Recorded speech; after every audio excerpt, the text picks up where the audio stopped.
Hello, everybody. My name is Dizzy, and welcome to something a little bit different. Because today I have grabbed a couple of friends who are both streams or stream adjacent people, and also know stuff about Magic, and also know stuff about Final Fantasy. And today we're going to be taking a look at the new release that dropped, I think, on Monday, of all of the Final Fantasy Precon deck lists. We're going to be having a look at them. People will be talking about all the things they love from Final Fantasy that'll be shown in the decks. I will be nodding along and smiling, and I'll be talking about Magic stuff because I know a bit more about the Magic side of things. But it's going to be very exciting, very interesting. We have a Kingo in the chat. Welcome on in. I have been slow. I've sent an invite to Shaq to start the old Twitchy shared chat, so hopefully we'll get that at some point. But I forgot to bring it up in the pre-stream call, so we'll be fixing that live on air. I hope you're having a lovely day. Let me see if I can get. Oh, that's the wrong one. There we go. Let me see if I can get a picture on your screens, and let me see if I can go and undeafen in the Discord. Hello there. We have a Hex, I believe. Well, How's it going? and it's going good. I'm so glad. It's What have you been up to this morning? this morning, mostly sleeping and looking at the Final Fantasy cards. And removing cats from microphones and figuring out why they're covered in coconut oil. I'd already forgotten about the coconut oil. Hello, was that a Hello? Shaka? Welcome. Hello, coconut oil, I hear. Yes, on cats. Finn's coconutty oily chest. Yes. Oh dear. How did he get into the coconut oil? I don't think he actually did. I brushed his teeth really with coconut oil. Okay. Cat toothpaste is not regulated, which is a bit stressful. And evidently I'd been half asleep and he'd had slightly more coconut oil on his toothbrush than normal, and he'd managed to get it everywhere, and he's groomed it in, so he's all greasy. Oh, I was not told that an invite has been sent for shared chat. I will sort that now. I was literally just saying to my chat that I just remembered as I was going live to do that before we'd been in after we'd been talking about it after we'd not been talking about it in call. Yes, Artie just said, "Are we doing shared chat?" So I have joined the thing. Shared chat. Hello, everybody. Welcome to shared chat. We're all here. Yay! Is there an Artie? Can I say hi to Artie? There should be an Artie. There's an Artie and a King Girl. I've already said hi to the King Girl. Hello to everyone who's out there in both chats. With Shaka, King Girl. Can't you see at the top that it says? Yeah. Hey everyone, be nice obviously to other chats. Play well. I hope you all are having a good day over there in Shaka's chat. Yeah, there's not a lot of like a structure or a plan for what we're going to be doing. I think the plan We're is just sort excited by dive cardboard in. crack. Yeah, we are just excited. In this case, by virtual, fictional cardboard crack. Yeah. I don't know, I've pre-ordered this one. It'll be real at some point. Well, Wrath has pre-ordered it and I'm going to steal it. I have two that have been pre-ordered. One has been kindly gifted to me by Dizzy. And the other one I have pre-ordered myself, and I've pre-ordered it on Amazon, so I haven't actually paid for it yet, and I will decide closer to the time whether I want to spend that money or not. But the more I hear about these cards, the more I'm like, I want to have the money there. That's very fair. We have a Trance rights in chat. Welcome on in. We do. Thanks so much for the hand group. I'll get on that, so people on my screen won't be able to see me moving around for a little bit while I do some moisturize. So as a summary for people who don't know, Magic does these because there might be people who don't know. I don't know listening. Magic the Gathering. I've been into for a couple of years now. Got Shaka into it. Got some chatters into it as well because we spread it like a little disease. Hex, how long have you been playing Magic? I think probably about a year now. Maybe? Uh-huh. I feel like it's a year or just under. Fair. And I've been really enjoying it. It's been like once or twice a week consistently with pals. It's been good. That does sound very nice. It does. But the thing that got me into Magic originally was Universes Beyond Doctor Who. They had a crossover set of 4 Commander decks with Doctor Who. I got the classic Who deck as a birthday gift, and sort of never looked back. And I've since accumulated all of the other Doctor Who decks, as well as a crippling addiction to this game. Let's be honest. Artie's trying to persuade other people from other communities to come here and learn Magic with us. I mean, yeah. You'll definitely we're spreading should. it. Yeah. But Amazing. yeah, so Universes Beyond is Magic's system of like collaborations with other IPs. They've done Doctor Who, they've done Warhammer 40,000, they've done Fallout. smaller releases for things like Jurassic Park. You're right, they've done Fallout. Good catch. Lord of the Rings as well. And the most recent wave of Universes Beyond stuff to be announced, they're doing not only Commander Precon decks, but they're also doing standard sets of like booster pack randomized cards. Yeah. I think the crossover SLDs count as Universes Beyond. I'm not 100% certain. No. Still no Star Trek, but that will also financially drain me if Star Trek happens. So hopefully I want Star Trek. I don't want it anytime soon because this is already a problem. So this set is huge. This is huge. Yeah. They've done the 4 commander decks, which they have picked out 4 games. They've picked out 6, 7, 10, and 14 to make commander decks about. And then there are cards from every single mainline game in Final Fantasy that are in the whole set. So it's all a very exciting time. But we're focusing on the commander decks right now. Has the roboting stopped? Is it ongoing?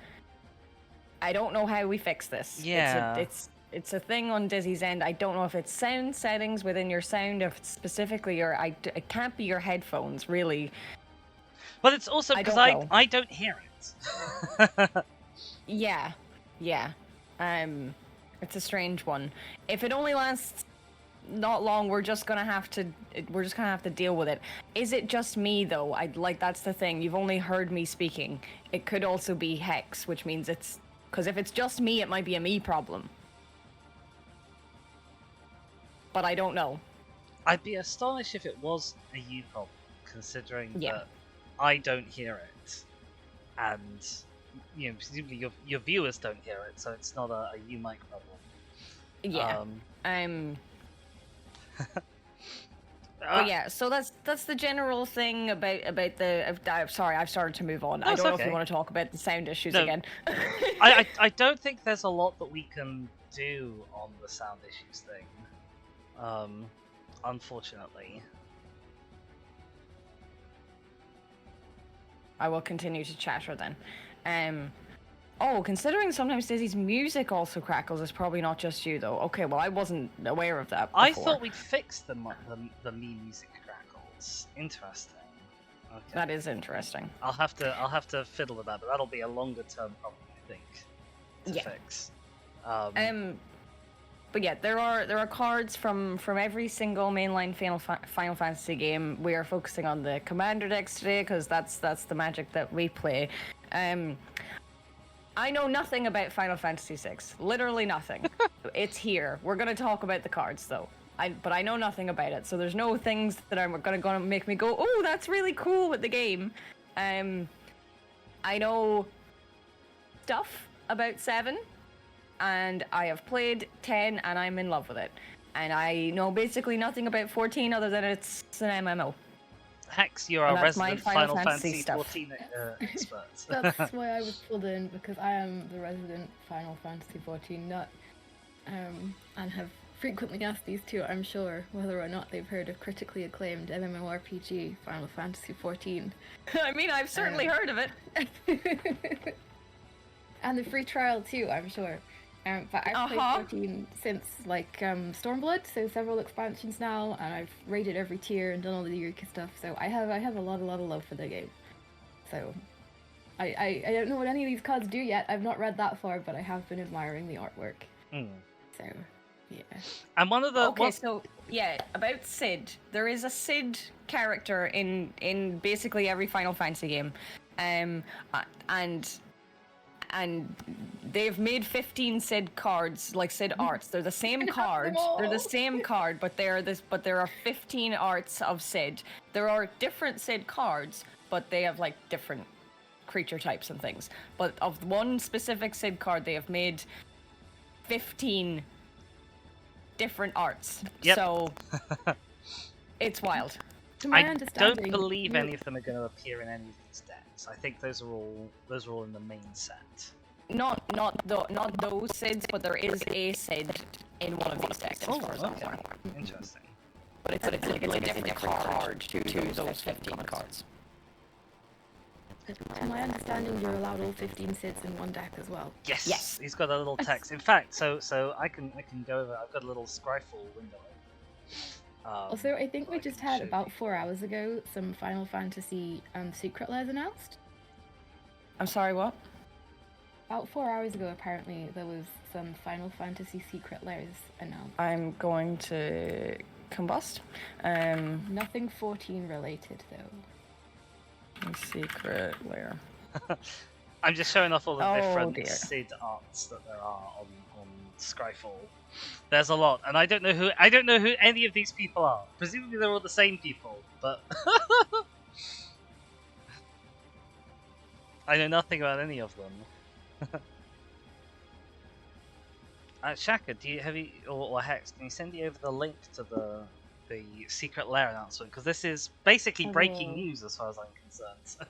I will yank it from my pal if I can find it. Yeah, if you could yank it and because I can't. I'm trying to find. Yes, so that's a thing Transrights point out. The Sid cards, the legend, they don't overcome the legend rule. So if you're new to Magic, the legend rule is you can only have one legendary card with a certain name on the field at one time. In the case of Sids, that kind of doesn't matter because he mostly cares about having other Sids in your graveyard. So if you plot down new Sids, all but one of them will go to the graveyard. But that's fine because that's where they care about them, really. Oh, okay, we're in Japanese. Oh yeah, Oh. the Japanese news website. Okay, no official announcements yet. Okay. God, that's some cool Leviathan art though. There is some very pretty art in here. This is a problem. There is some very, very pretty art. You're right. This is a massive problem for me. Cry. Okay, we'll investigate that further later. I guess there's Oh, no, but- limited investigating we can do if we don't understand the I don't cards. speak Japanese. Yeah, I can translate the page. I can't translate the cards. Yeah. So, yeah. So should we just dive on in? I think so. Yeah. Let me Okay. go back to tabletop sim. So we were going to start with Final Fantasy VI. It's the one that we know the least about. Also, Hex, are you in our Discord? Are you in our Twitch chat? Because people are asking you direct I'm in your questions. Twitch directly. chat. Okay, Yes, wonderful. I did see the the fish cord. I was looking at these new cards. I did see the fish cord drop, and these two were there as I went nuts about it in chat. So what is the fish cord for those who So have the a fish limited cord- knowledge? It's obviously in any amazing game there has to be a substantial fishing section. So one of the course. crafting jobs you can do is fishing, and I am just to flex here because somebody will get it. I am a saint of the firmament fisher, so I really enjoy the fishing. And the fisherman's Discord is called Fisherman's Horizon, but everybody just calls it the fish cord because why wouldn't you? And they got a Namazu card to announce. Wizards reached out to them and asked if they would like to announce a card, and they said yes. So they announced a Final Fantasy XIV Namazu last night, and that was glorious. I could probably actually pull up the card in question because it'll probably be on Scryfall right now. He's not in the slightest related to fishing, but he's But that's a fish. fine. So I see why they got him. He's a fish. He looks almost like he's bred. It does a little bit. I really enjoy the Namazus. They're very, very sweet. Yeah, but so this is gonna be one of the actual main set cards. He is a 3/4 common creature, fish citizen for 4 mana. When he enters, you lose a life and create a treasure. When he attacks, you can sacrifice a creature or artifact to surveil 2. He's a fine common. Okay, so we've got some more knowledge on the sound things, I guess, at least. Oh dear. Big sad. So the decks, the Final Fantasy VI deck, I guess, to begin with. Like I said, it's the one that we know the least about. Yeah. As a game. We've pulled out for each deck the primary commander, which for this deck is Terra, Herald of Hope, as well as the alternative commander. If you're new to Magic Precons, they're 100 card decks. They are singleton format, so every card you can only have one of that card in the deck normally. Unless it says so, like. Unless it says so, unless it's a basic land, which are like your mana sources. But each commander deck of 100 cards has commander cards that will go into a separate zone. It's called the command zone. It's here on the playing field, and you'll be able to cast your commander multiple times throughout the game potentially. And each deck that Wizards do is designed around having one card that is supposed to be the commander. Oh, my music's just cut out. I'll have to go back to that in a sec. One card that is supposed to be the commander, but one different creature who could be the commander if you wanted to instead. So you could rejig the deck so that was the commander card.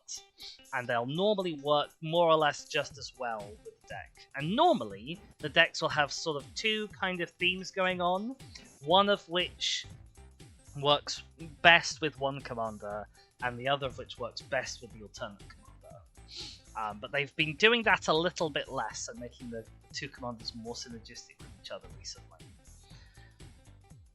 So looking at Terra, Herald of Hope. So this is a red, white, and black deck. She costs 1 red, 1 white, 1 black. She's a 3/3 for 3 mana. Sure, fine. At the beginning of combat on your turn, you mill 2 cards, and she gets flying until end of turn. So, basically, for all intents and purposes, she has flying on your turn. And also you mill 2 cards each turn. When she deals combat damage to a player, you can pay 2. When you do, you return a creature card with power 3 or less from your graveyard to the battlefield tapped. I mean, it's solid. She fills up your graveyard, she brings stuff back from your graveyard. It's very, it's very kind of classic white-black. The red, I guess, is in there because she's doing stuff in combat? ? There's quite a few red, white, and black cards that do white-black shenanigans, but in combat specifically, actually, aren't there?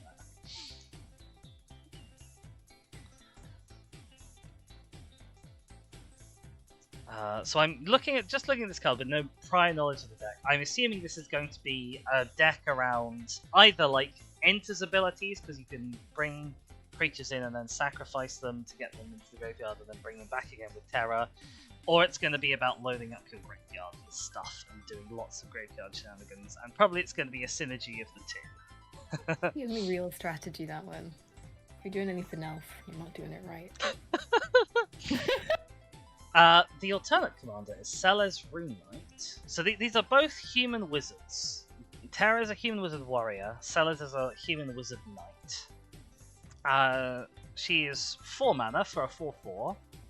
When she enters, you discard any number of cards and draw that many cards plus 1. So she's sort of anything from like a good rummage to a good wheel on entry, which is nice. And you get to choose which ones you discard, and you get to choose how many you discard, which is pretty good. Honestly, that's not bad for 4 mana on its own. And then whenever one or more other creatures you control enter, if one or more of them entered from a graveyard or was cast from a graveyard, put a +1 counter on each creature you control. Okay, so she really supports this reanimate archetype.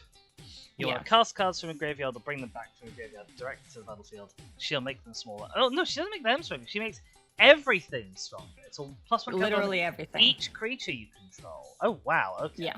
And it's from a graveyard. It doesn't have to be your own graveyard. That's true. So Whenever she also one or more supports creatures that. I really like. So it has to be that you control them, but it doesn't matter what graveyard it came from. Yeah, so There's a black has a couple lot things of that like would, steal stuff from opponents' graveyards shenanigans. I mean, Oh. that with the Rise of the Dark Realms. Let's go. So yeah, you can see these both sort of are obviously supporting the same archetype.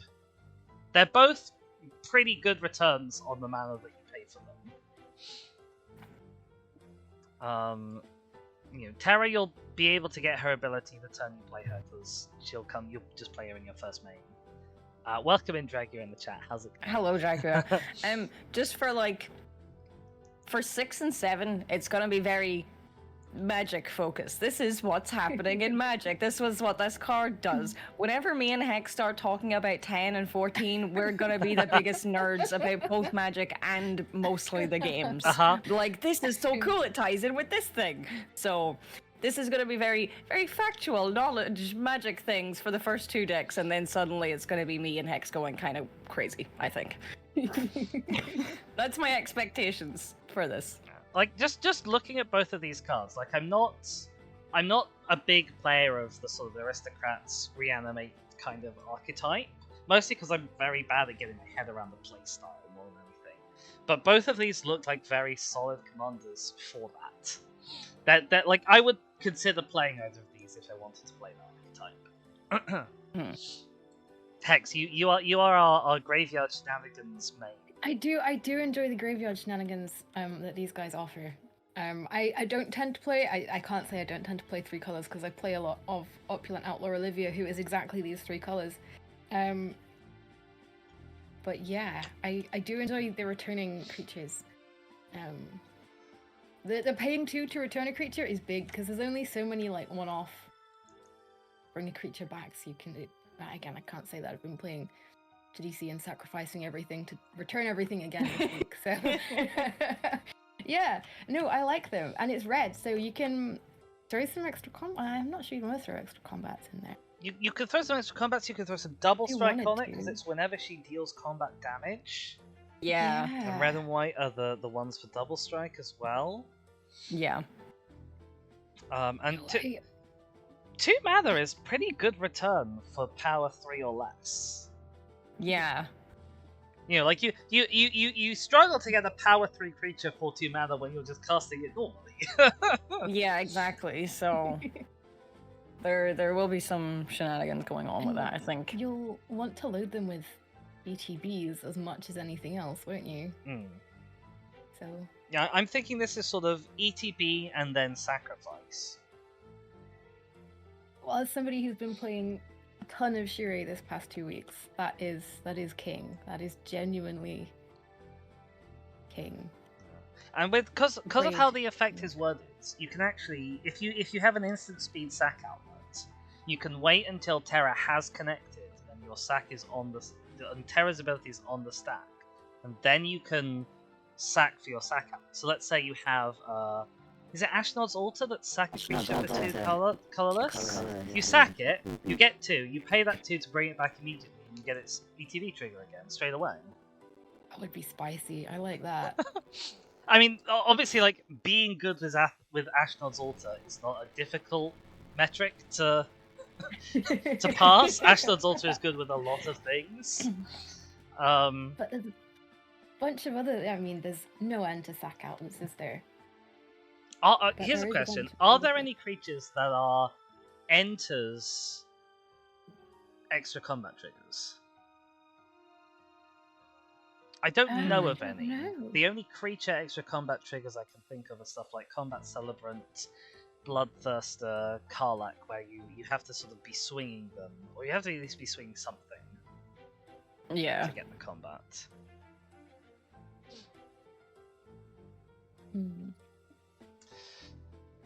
I am unsure. No, I can think of some blue ones for extra things, but nothing in. Not combat. Yeah, so Terra strikes me as being just a solid little engine. I can see why she's the primary commander.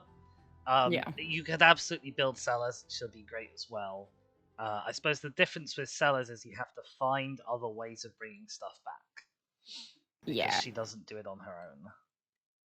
So for Sellers, you might want something that's a bit more like a lot of self-reanimator cards.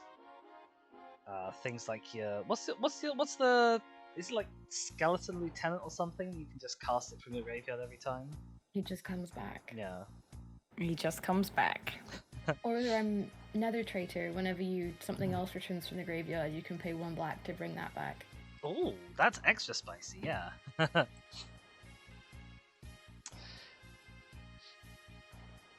Trigger says, "What do you mean on the stack? The stack doesn't exist anymore?" Does it not? I assume Dragula is joshing us or making a joke. I'm not sure. Maybe this is a reference to something I don't understand. We also have some lands. So having looked at the commanders, we've pulled out lands, creatures, and then sorceries, instants, artifacts, and enchantments. It's worth actually mentioning right now. The weird thing about this deck is there are no enchantments in this deck At all. apart from 1 enchantment creature, which is weird. I don't know if there's any other Precon that's like that. I don't think I've ever made a deck that has no enchantments in it. It's just very odd. Yeah. To be fair, I think the enchantments you'd want to put in here could make it a bit meaner than you'd want. When I think of enchantments that I would put in a deck like this, you've got like Grave Pact or Attrition, and they are a bit mean. What do they do for those who don't know the Attrition cards? is an enchantment, and you pay 1 black and sacrifice a creature and destroy a target non-black creature. So if you're bringing your creatures back, it sticks around unless people have enchant removal, and you can just go no you, and it can be a bit mean. Yeah, that's fair. A lot of stuff like Bastion of Remembrance, where you get a thing when it enters, and whenever something you dies, each opponent loses a life, you gain a life. Obviously, we all have things like that. Or there's a Dictate of Erebos and Grave Pact are both whenever you do a thing, somebody sacrifices a creature, or every other player sacrifices a creature. So they're great, but it's not the most fun thing to play into because you're sacrificing all your creatures. And that works great for us because we're bringing them back. But for everybody else, it can be a bit like, oh great, there goes my commander again.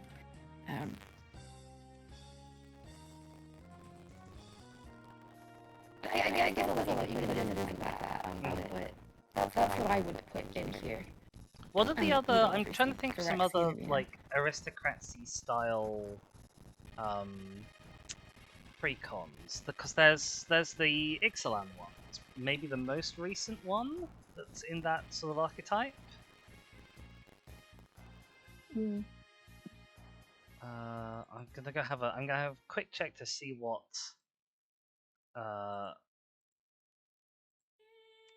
enchantments they have in that deck that you could feasibly put in first. That's Blood Rights. Okay, so according to the Magic Wiki, it's the bit that it's linked down to. It's the damage itself does not use the stack, but like the stack is still a thing. Yeah. But damage on the stack is not a thing. Oh yeah, that damage on the stack is a thing that long predates me being in Magic. But yeah, so as an example, let me bring up Chrome for my viewers. So the Blood Rights Lost Canon of Ixalan commander deck. So this is all about you need to swing with your vampires, and then when they die, you make 4/3 flying tokens. And this has enchantments. So it has like tribally type enchantments, sure. It has Exquisite Blood, which I guess this probably isn't really an Exquisite Blood kind of deck. More Dragula, I vampire will remind you stuff. that 2010 was 15 years ago, and none of us have been playing Magic for 15 years that are on here.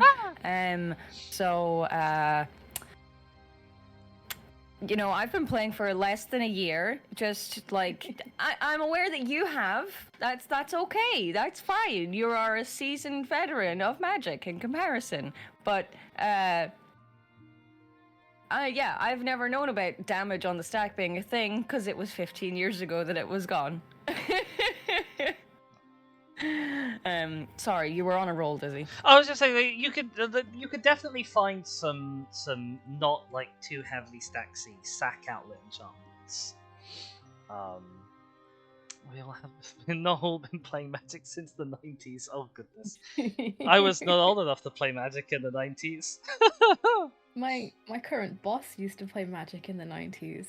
And he keeps going on about all these cards that he had and gave away, and like, oh yeah, I had 5 Black Lotuses, and it's like, Oh! Wow! Oh my god! Wow! Give them away! Give Oh them my away! god! Wow! Oh, give them your right to me!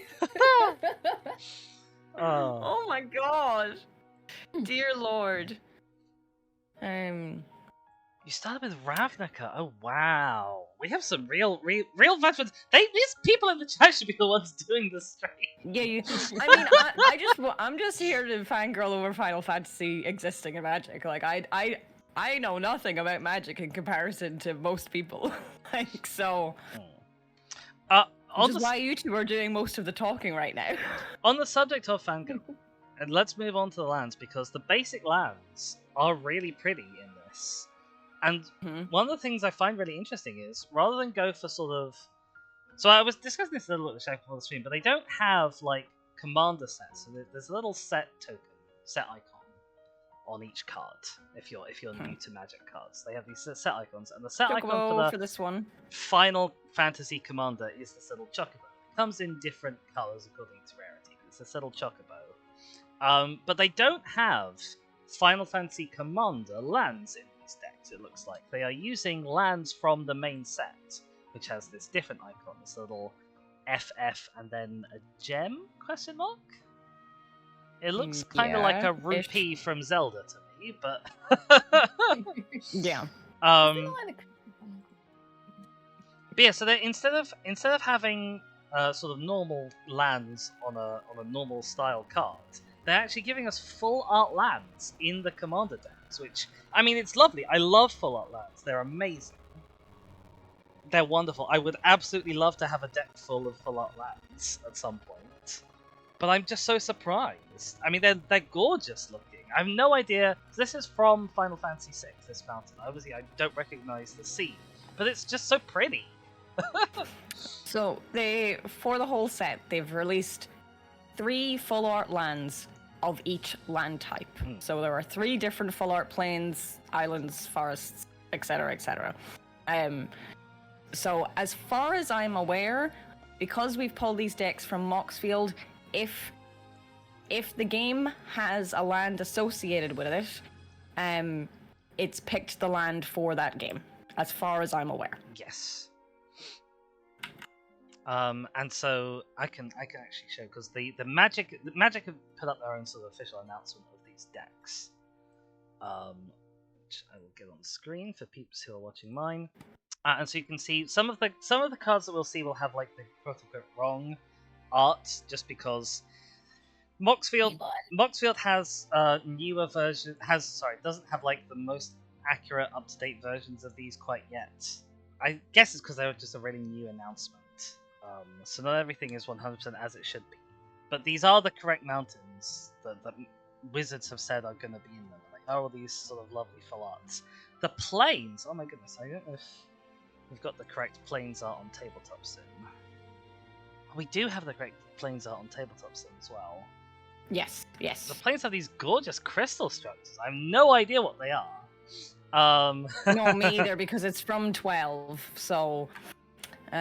each basic land is from a different Final Fantasy, at least in the boosters.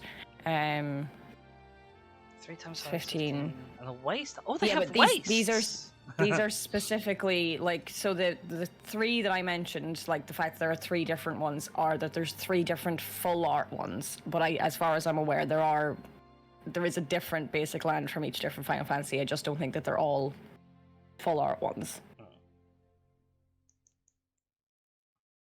But the full art ones are gorgeous. Yeah. So we got 4 plains. Was it 3 mountains? 3 mountains, and then these This- lovely swamps with the dragons on. These swamps are 14 swamps. It's a dungeon called Keeper of the Lake. It's a big dragon called Leagard Solmer who's kind of dead over a big old battleship, and it's very, very cool. I see. Oh, actually, that's worth pointing out at this point, actually, because you mentioned these are Final Fantasy XIV lands. All of the Final Fantasy set cards have in the bottom left-hand corner the number of the game that their like art is drawn from, Yes. which I think is great. I think that's such a useful thing. I wish they'd sort of retroactively applied it to stuff like the Doctor Who's, for example, so you knew which Doctor each card was associated with and things like that. Because it's such a good idea, especially for people like me who don't really know their Final Fantasies at all. Yeah. A deck full of lands would be a very good deck, says Artie. If there are non-full art lands they've not shown yet, I'm just looking on the magic.wizards and looking at specifically the lands for Final Fantasy, and if I search forest on that, it only comes up with 3 different full art forests. Oh, okay. Interesting. So, like, there's one for forest, there's one from 9, 3, and 11 that I can see. I would definitely expect there to be non-full art lands, but I know they haven't revealed everything from the main set yet. We are still in preview season for that, which is why places like Fishcord are still getting cards. So the other thing to talk about is we have the non-basic land base. I don't know. I'm assuming these are going to be almost entirely reprints. Like nothing that I've seen while skimming has been a new land type. Yeah, and I know that they have brought in adventure lands. I don't expect that they'll have any of these in here. It may just be that there's just art for reprints of these lands. Yes, but it looks like maybe all of these are getting new art. It looks like, and so far they've all been from 6. Like, yeah, High Market here. Is that a new land? That's not a land I'm familiar with, but that doesn't mean it is a new land. That just means it's one I've not seen. yeah, that's very fair. But yeah, like, again, because there seems to be new art for every single land, even if it's a reprint, I will be doing a lot of talking about art whenever we get to 10. That's crazy if they have actually done that. Like, I don't know if they have always done that for the Universes Beyond set. Sometimes they've done quite a few with new art. Like, the Doctor Who lands more or less all had new art, I guess. But it is crazy if they have just mass re-arted a whole bunch of lands for this. I mean, this whole set seems crazy and insane to me, just like the amount of work and love and things put into this, like... Yeah, because for... I was looking... No, go. I was looking through the 14 deck list and I went, wow, okay, I understand why this set costs a lot more than usual. Yeah. Yeah. Like, that's the thing. They've reprinted everything, and then also there is licensing things with Square Enix, and Wizards aren't going to pay the extra licensing. We're going to pay it, because that's just the way capitalism works. So These this one, ones that you're not recognizing. this one has a Final Fantasy VII art, which I thought was worth sort of highlighting. Yeah. So far, I think every other land that I've seen so far. Oh my god, they've got reprints of Those- these. Oh, I love three these. These, I think these are called the filter lands. These are some of my favorite Fuel lands. Yeah. I hate them, they make me think. They make you think. They make me think.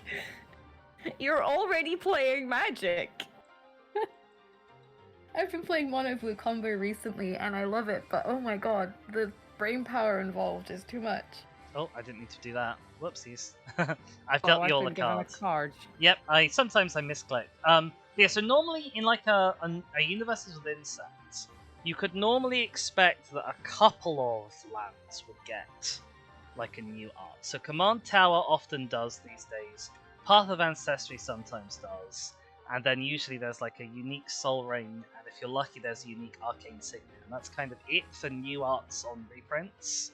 normally in a Universes Within deck.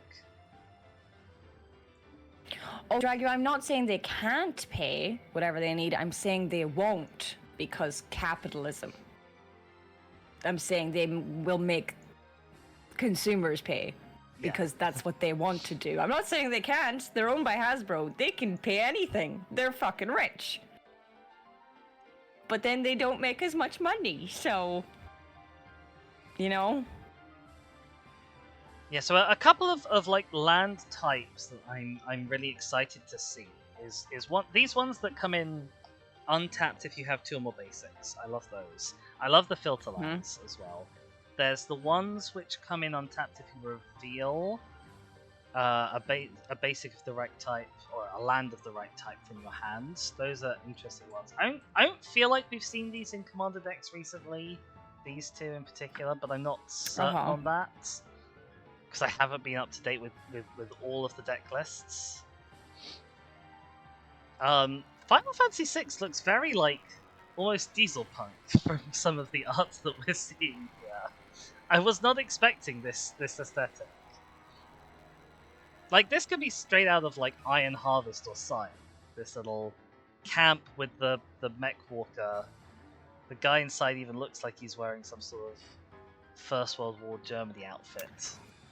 What I do know from Final Fantasy VI and specifically this deck is mainly things that were talked about on the showcase and like the reveal and things like that, is that this deck is based on the second half of the game. Like partway through the game, apparently you lose. You aren't the heroes.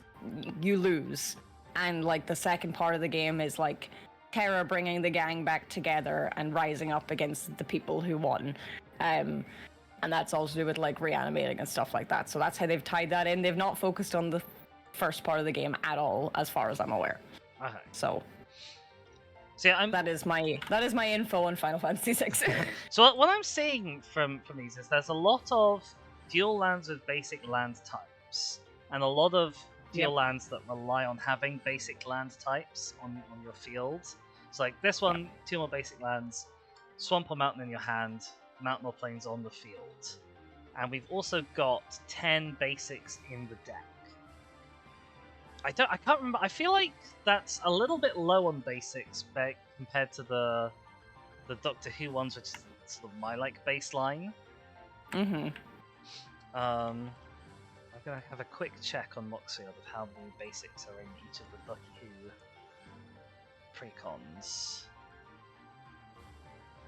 Oh, it's actually, maybe it's slightly more even than Doctor Who ones, looking at the numbers. Because Masters of Evil has 6, Classic Who has 7, okay, Paradox Power has 11, Timey-Wimey has 9. Okay, so maybe it's decently high. So it is going to work with all of these cards that care about basic land types. I don't really know what makes like a quote-unquote good mana base, but this looks like a much better mana base than I would have asked for a Precon. So I'm quite happy with it.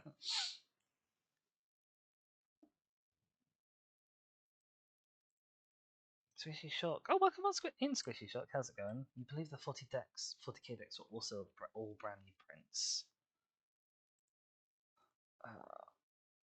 Why, YouTube? Why have you paused my music? Because it's rude. It is very rude. I think the brand new Prince does as well, and I think I said this to Squishy the other day. Comes from I know people who play 14 and who have never in their life considered touching Magic the Gathering, who will be buying at least some singles. Oh my god. Yeah. If not the entire deck, just because I guess people love Final Fantasy to begin with, and obviously 14's an MMO, so you're the one in there interacting with these characters, right? The amount of love and willingness to throw funding at getting these things is there, you know. Like a lot of sort of hardline older school Magic players are quite upset about Universes Beyond as a concept, and in particular Universes Beyond coming to standards. But from a sort of a business perspective, like there are the fan bases out there. There will be people like me who get brought in by Universes Beyond stuff because it's something that we care about. Whereas, like, I've been looking at Magic for ages and thinking, well, you know, I already play Yu-Gi-Oh! played Yu-Gi-Oh. I've already played Pokemon TCG. Why would I bother getting into like a third big TCG? And the answer is because it does things like Universes Beyond that I care about and I want. Yeah, I mean, if I hadn't already gotten into Magic, this might have started me into it. I don't mind the Universe Beyond in general, but them being added to general is debatable, especially with the power creep a lot of Universe Beyond stuff have that. I can understand people who would prefer that they stay limited to like Commander. Commander is already sort of the weird like, you know, everything but the kitchen sink format. So they definitely fit better in Commander than they do in Standard. I can understand. Yeah. That. Big Cuddle Monster is upset about the cost. Yeah, the increase in price for the UB sets to basically cover the licensing, it's passing on the cost of the licensing fee to us is a bone of contention. It's never great when hobbies are getting more expensive, and bloody every hobby is getting more and more expensive nowadays. And that's the thing. Like Dragula said earlier, you know, like Wizards are owned by Hasbro. They can pay anything. Capitalism, they won't. You know, they're gonna make us pay for it, and it's a shame and it's horrible, but we live in a society. Yep. So, before I pack up all these lands, does anyone have anything else they want to say about this? I don't think so, based on like that. It's just like they're lands, they're normal good lands and stuff. I'm not like, you know, there's flavor text on things and there's cool art. I don't know anything about Final Fantasy VI, I'm definitely seeing the dystopian / post-apocalyptic vibe from these land arts. Like, there's plenty of places that look ruined or destroyed or on fire. There's, you know, concerning military camp going on. This definitely feels like it's a game that you've lost. Yeah. I fully agree over like a card getting competitive and it's over a certain amount of money, and it's like, you know, I had a discussion recently in a Discord server where I was like, oh boy, that's a lot of money for one card, and they were like, oh, it's only £100 and something, and I'm like, that's a lot of money for one card. Like, I would not pay that for a deck, never mind a card. You know, so it's like, it's the perspective, and they're like, oh yeah, but like people who play Magic like shiny things. Like, I like shiny things too. I feel like people should be able to buy cards and play a game they like without breaking the whole bank. Yeah, you know what I mean? There's a bit of a problem of artificial scarcity with a lot of, especially because there's so much product being printed right now. You know, we've got, is it 6 new sets this year? And then we had 5 or 6 last year, 5 or 6 the year before that, kind of area around then. And because they're printing so many different new things, each individual thing gets much too small of a print run. So everything is very high demand because there's just not very much of it around. Add on to that when you have like particular chase cards like the mechanically unique secret lairs. I have a deck list that I would love to assemble. That is Oops All Doctors. It's all of the Doctor Who Doctors. And it is a $500 deck list on Moxfield. But $100 of that is the 14th Doctor card, because he was only ever printed once in a secret lair. Yeah, exactly. Yeah, like, you couldn't justify buying a card for anything more than £5, let alone 100. Like, and that's, you know, like, that's the thing. If I won crazy money in the lotto, I'd be going around to my Magic friends and going, what Magic things do you want? Because I know it's hard to get Magic things and they cost too much money. But, you know, as it is, I look at things and I go, that's sad. I can't get it. Money. You know what I mean? Shall we have a look at some creatures? As money is depressing. Also, Hex, I notice you're currently set up as a spectator. If you want to like grab and drag cards around and stuff, you can be a color. Cool. I think I did that. I think I tried to change color, thinking it would change color, but all it did was, change that I wasn't tied to the table when we were talking about not wanting to be white or red or green or whatever. Interesting. Huh. Anyway, hello. I'm here. Yeah, so we've sort of loosely sorted them into ascending order of mana value. I have a sneaky suspicion that this deck might be the only one with a 1-drop creature in it. Shaki, you were doing. You did this I one. didn't take full note of it, like. Oh no, okay. Final Fantasy VII has a 1. 10 doesn't, and 14 doesn't. So there's not too many cheap creatures in these Commander decks, but Commander is not the place for too many cheap creatures anyway. So, I mean, if you're gonna have a cheap creature, though, they Stitch's do. Supply is a good one. They do sometimes, Artie. Wizards has said that they are committed to printing a universes within version of each mechanically unique universes beyond Secret Lair cards, and they aim to do that within a year of the Secret Lair being released. So they've done that, for example, the Stranger Things Secret Lair. Mm-hmm. They eventually released retitled, reflavored versions of those cards, and actually one of them is a card called Arvinox the Mind Flail. I think it's a card that I really like and really want to use at some point, and that is the universes within version of the Mind Flayer from Stranger Things. So they have committed to doing it for some subset of those cards, but for the universes beyond, like, big products, things like the Commander decks, the standard sets, it's going to be a lot more difficult for them to reprint because there's hundreds and hundreds of cards in those. Yeah. Versus 5 to 25 cards in a Secret Lair set. They did give the Lord of the Rings quite a high printing, or high print run. Maybe they even reprinted this regular set.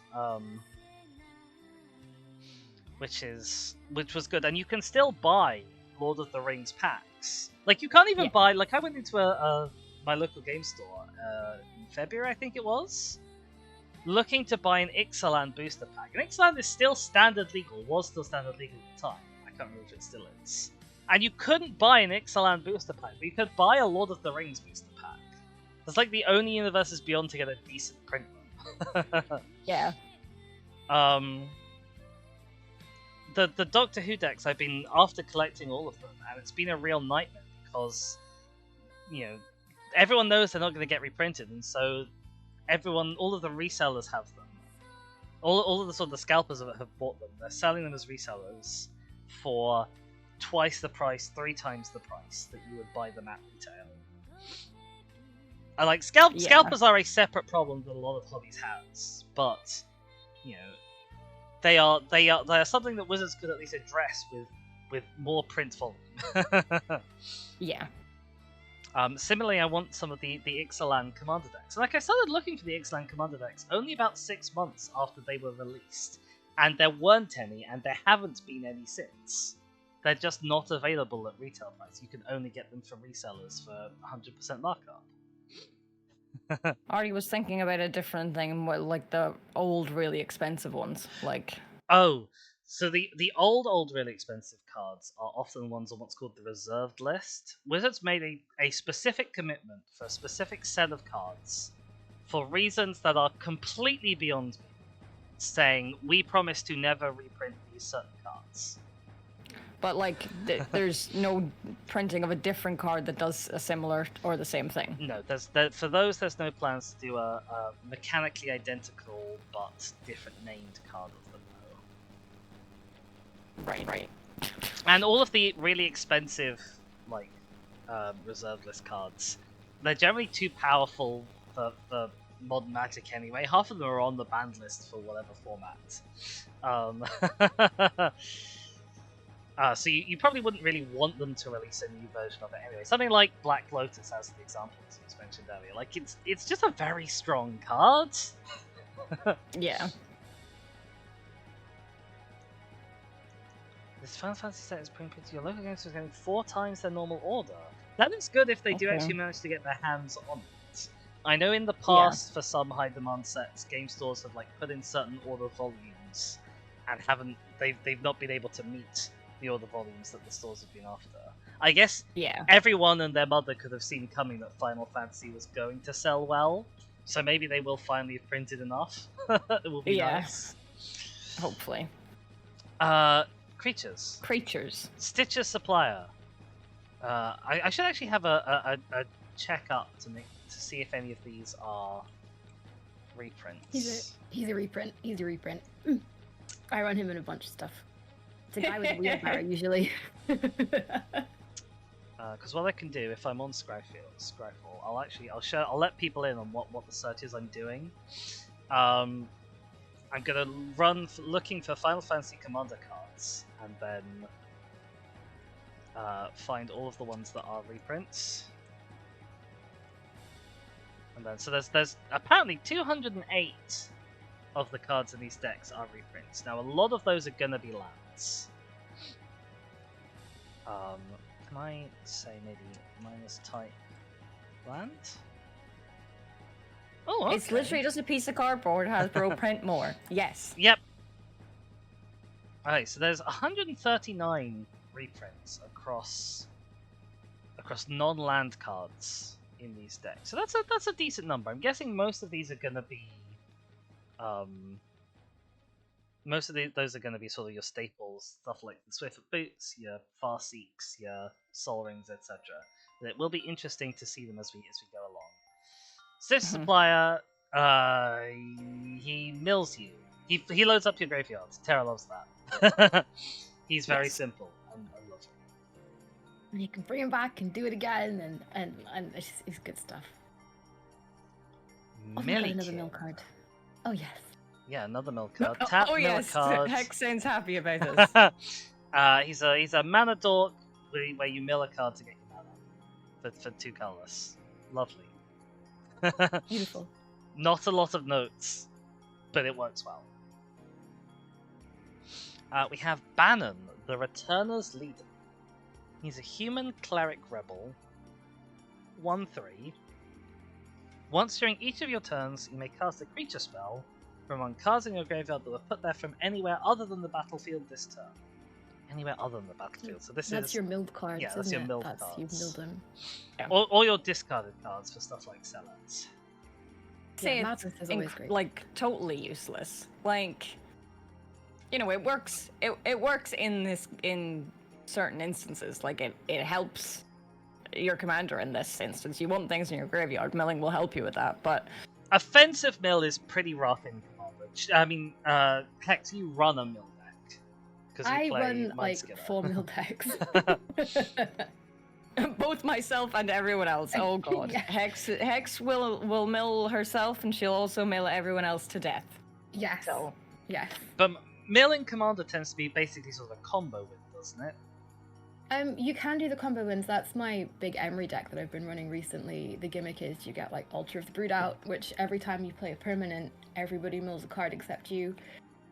Or things that make everybody mill 2 when you draw a card or whatever, and then you just you infinitely do that until everybody is milled out. But that is actually significantly less fun than something like Mindskinner, who is arguably just worse. But half the joy of mill is watching people put 30 cards into their graveyard and cry about what they've put there. Yeah. So I would be very annoyed a lot of the time. Your entire library is gone is a lot less fun to enact than haha mill 80 cards and now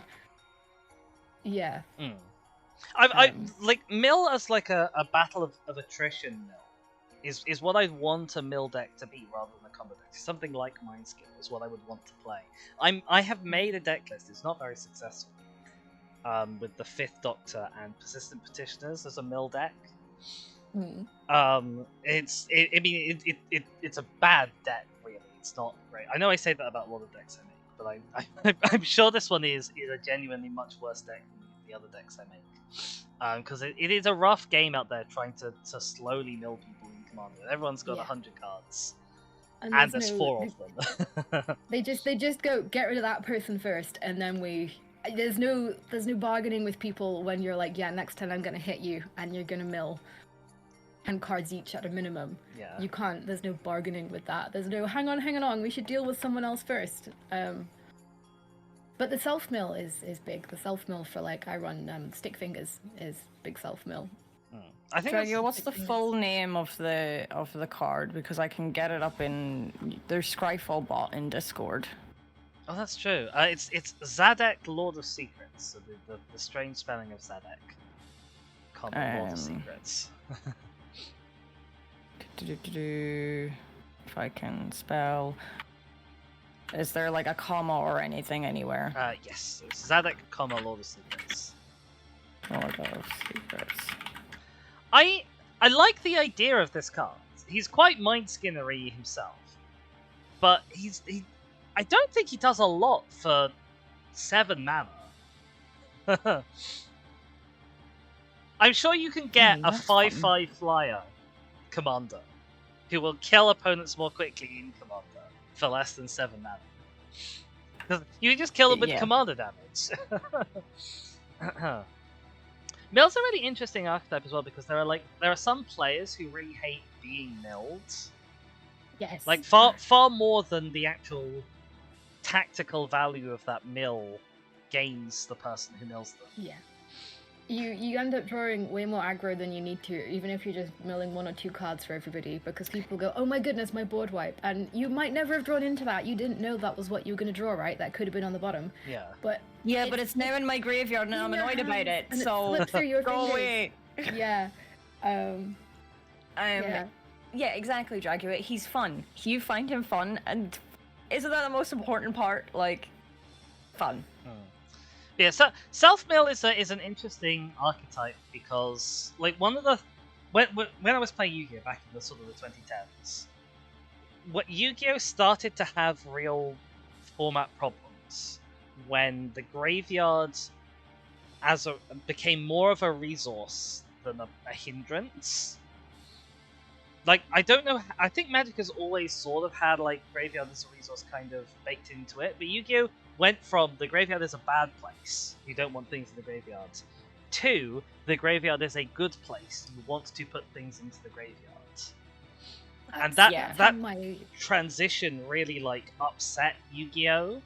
And so I always think that self-mill and sort of strategies that rely around loading up your graveyard and stuff, it's always going to be treading into sort of slightly dangerous territory for a card game. And there's a lot of the cards. There's one of the Final Fantasy cards, in fact, in the main set that lets you cast stuff in your graveyard, and people already highlighting like this is going to be a really powerful card. Yeah. That's what makes my enemy deck. It's version of bracket power. I think that's what puts it there. Is that mill to me in that deck is draw.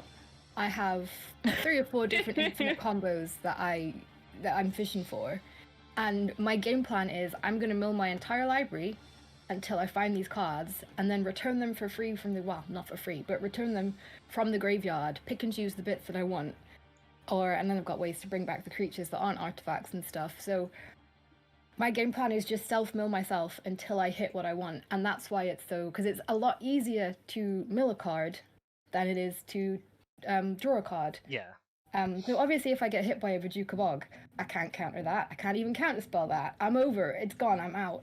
But I've had a great time getting there. And that's what makes anyone who plays Magic with Hex have a Bajuka Bog in your deck. You should all put them in. Well, it will stop her. You should always have a Bajuka Bog. If I'm running Warlock, one of my Warlock decks has a lot of graveyard hate, just sort of incidentally, because I'm running like Rest in Peace, Stone of Eric, that kind of thing. Yeah. No, I often will get really screwed over by any kind of graveyard denial, and I just kind of accept that that's going to be a side effect of what I'm doing. But yeah, it can be really, really powerful. I would say that that's the opposite that I want, Holly. If I'm playing a game with people, I want everyone to be having a good time, and if they're not, I'm upset. Same. Like, I think if you're playing games with friends, especially, if people aren't having fun, I want to change what's happening. So Bannon, he lets you cast stuff from your graveyard. He also says whenever you attack, you can pay 1 to rummage. Basically. You love rummage. He is also a legendary creature. He could be a commander. Obviously the discarding from Rummage procs him as well. In just red and white, I'm assuming there's quite a lot less self-mill, because self-mill is more like black and green and blue. Yeah. So I'm assuming that as a commander, you'd be looking to run a deck that was more discard heavy.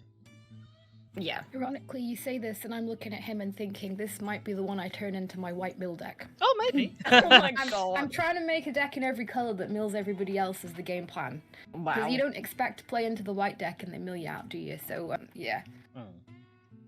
Yeah, that's not something I would expect. No, not at all. I like him. I like him. Dishonor on you, dishonor on your deck, dishonor on your Black Lotus. Exactly. Yeah, I already have a Boros deck that's quite heavy on discards, because I have a deck list with Jenny Generated Anomaly from Doctor Who as the commander.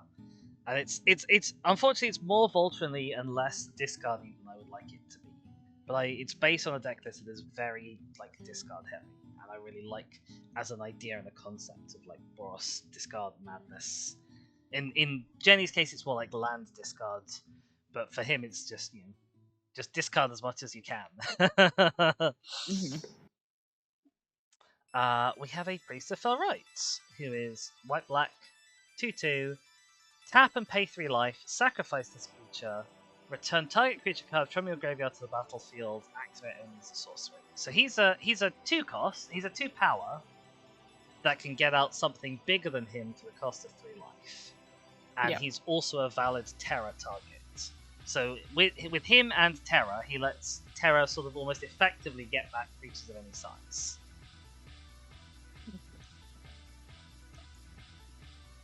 And he has Unearth of his own.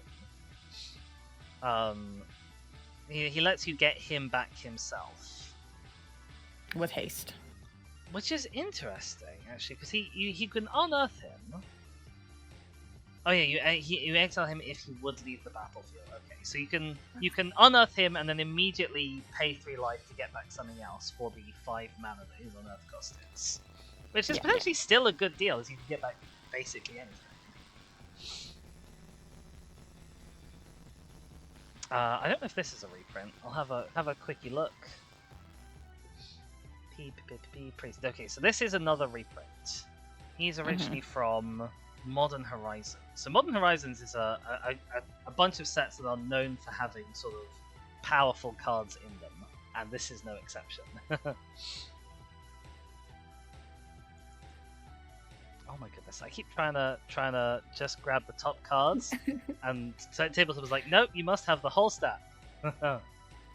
You're worse than me on tabletops, then. Okay. And that's hard. Gal, Feral Youth, is a red 2 cost 2/2. Range. Whenever he attacks, he gets a +1 counter. Sure. At the beginning of each end step, if a card left your graveyard this turn, he deals damage equal to his power to each opponent. So he turns you getting cards back into burn, and he makes himself bigger. Yep. Also, a And he's got a legendary pretty little creature kitty cat. could be a commander. I don't think I'd build him. I think I wouldn't have enough ways of getting cards out of my graveyards in mono red. Mono Yeah. red is an interesting one for that, isn't it? Morbid Opportunist. This is a reprint. Reprint. This is a reprint. I'm aware of. I'm aware of this being a reprint. So. It's a 3 cost 1/3. Whenever one or more other creatures die, draw a card. Only once each turn. It's a staple of these sort of sacrificey decks. It for a reason. It's good. I'm pretty sure it's in Squirreled Away, which is why I know that it's a reprint. Ah, fair enough. I can tell you if I'm right by looking through my deck. Hex, I'm assuming you've put a Morbid Opportunist in at least one of your deck lists at some point. More than one, yeah. He's been I've been playing Shido recently, which is he's a 5 cost 2/2, which is fucking dire. But he's whenever a 1 power card hits your graveyard, if Shiro's still there at your end step, at the next end step, not just yours, return it to the battlefield. So this guy is great card draw because you sacrifice all the other things and get your card draw, and then they're back. So you sacrifice them on the next person's turn, and then they're back, and then you end up with more cards than you know what to do with. Yep. He's glorious. Yes. It is in the Squirreled Away deck. I have just found it in person. He's got a little helmet on in this art, Yeah. which is interesting. It's almost got like a fish fin on the back of it. This is how much I know about Final Fantasy VI. That's all the interesting analysis I can offer. Okay, I know this person, but not from Final Fantasy. I am a fan of the crazy, wild, and nonsensical series Kingdom Hearts, where random Final Fantasy characters will show up for who knows what reason. Setzer is one of these characters. He is the least intertwined with Final Fantasy stuff out of all of them because he just shows up in Twilight Town and he's like the champion of like the fucking little battle thing you do with little spheres, and you beat him and then he's gone and he says hardly anything else, and there's little fangirls who just go Setzer, and that's about all I know about Setzer. He exists in Kingdom Hearts 2. The outfit that he's wearing is something you can get from the Gold Saucer, the big gambly place in 14. It's a very Final Fantasy looking outfit. So he's a 3-cost 2/2. When he enters, you also get a 3/3 vehicle with flying crew 2. Okay. I guess he's a vehicle commander because he says whenever a vehicle you control deals combat damage to a player, flip a coin. Whenever you win a coin flip, create 2 tapped treasure tokens.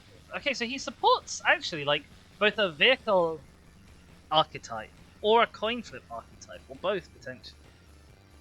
That's really interesting. He basically makes mana when you hit people with vehicles. If I get rid of tabletop for a second off my streaming screen, you can see that the blackjack, the artifact token that is created, is this cool airship. So that's a thing. I wasn't overly going to look at the tokens from 6, but then I was like, okay, this is a very specific token, so we'll look at that. I'll get that up for my folks as well.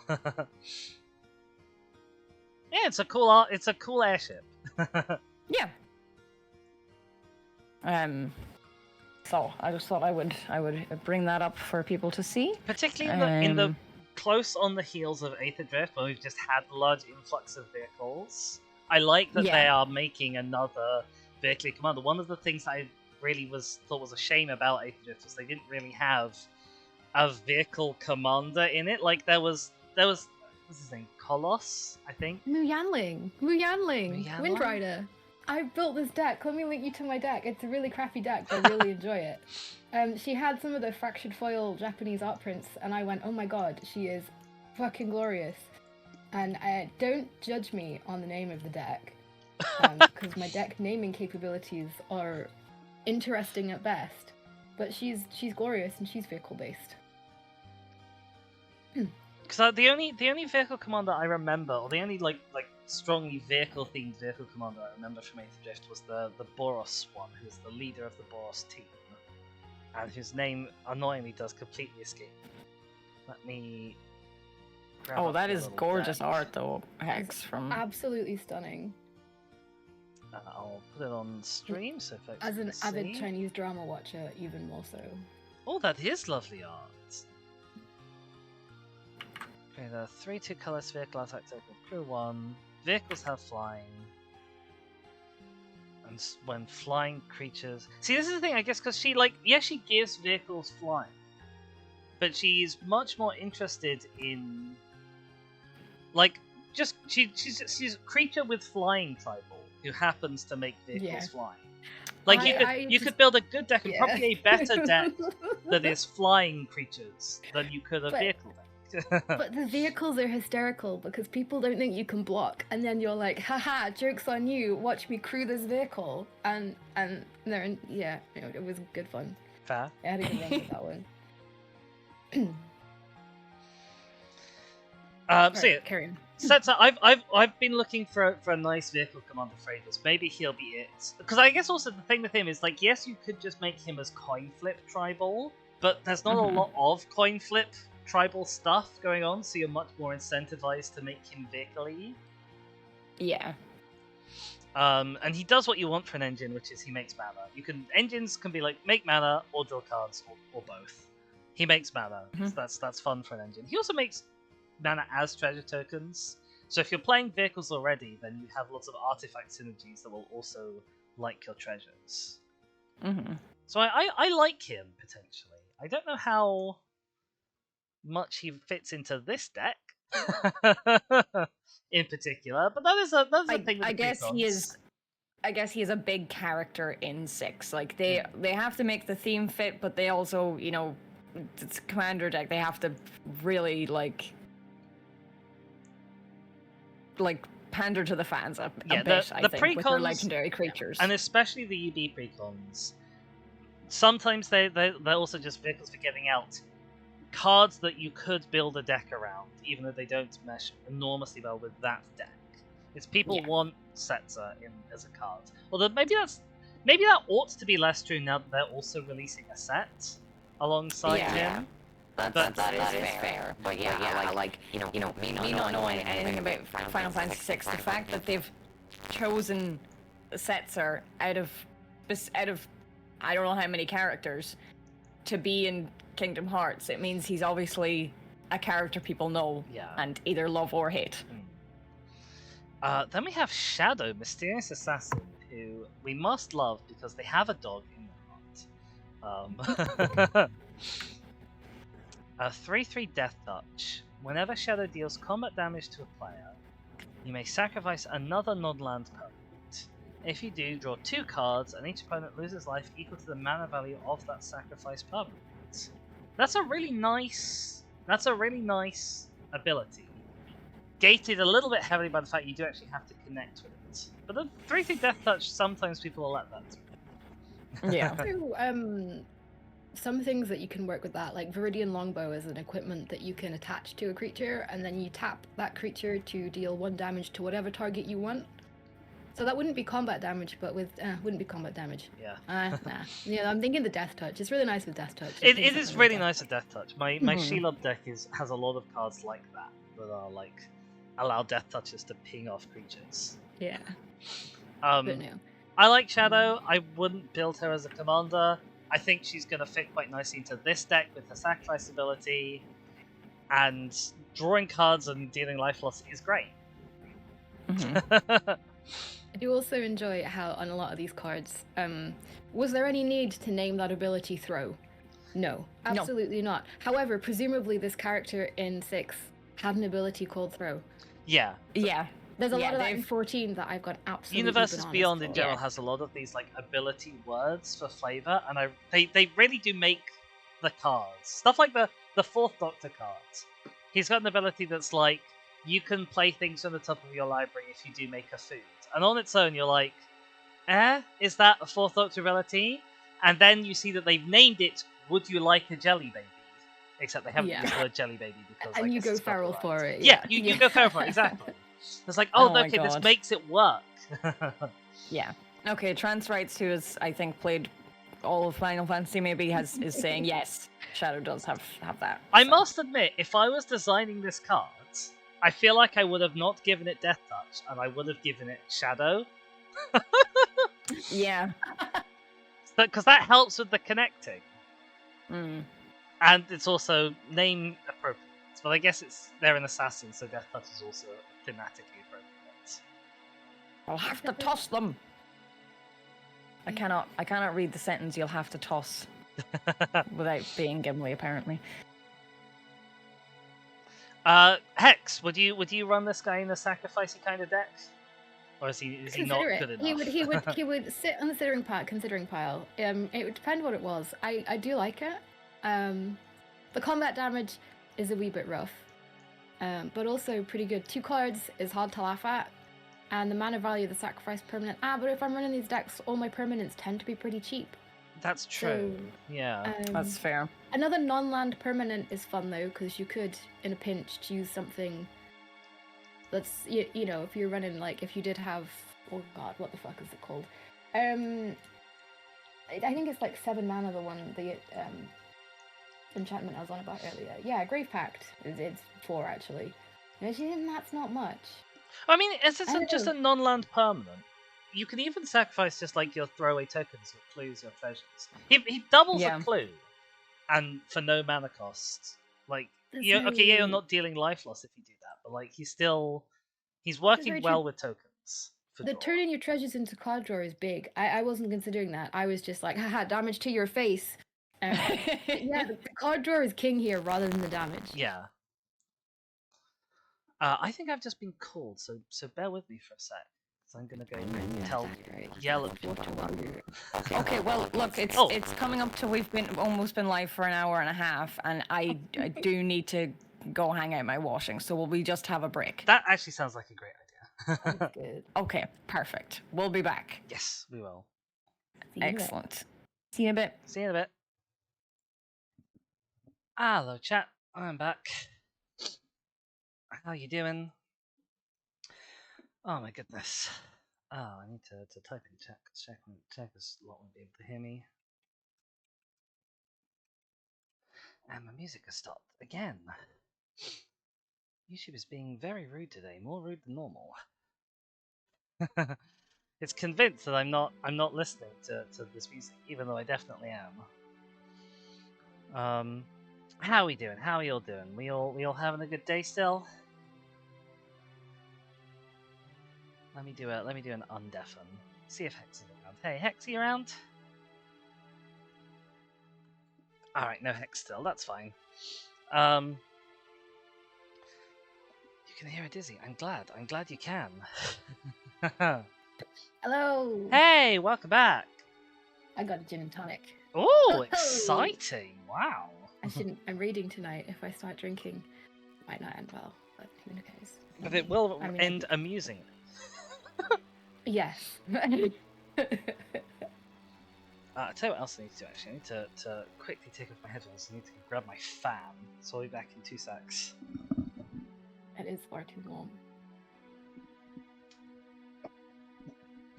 Because, oh boy, it is sweltering here. Yes. I've been dying. I have been consistently dying. Oh no. At work, at home. It's anything above 17 degrees and I start complaining, so I've been non-stop.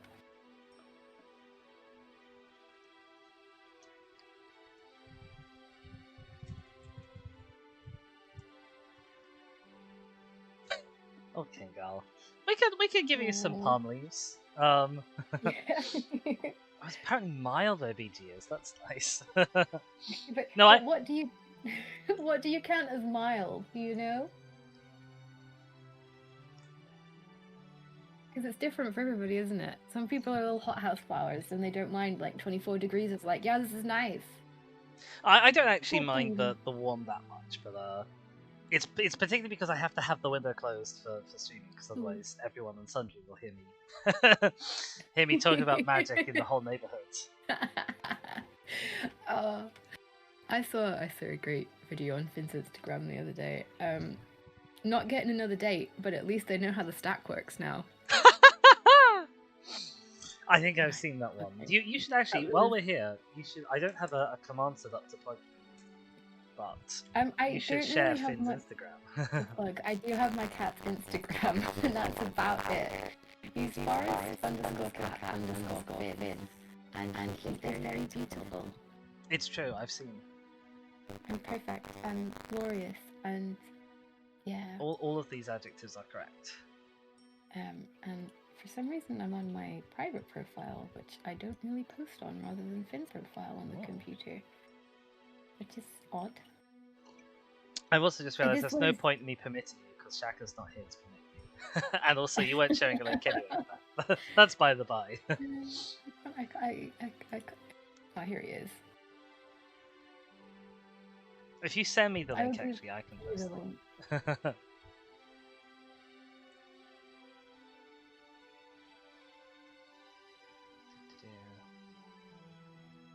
There we go. You should go and follow this wonderful cat.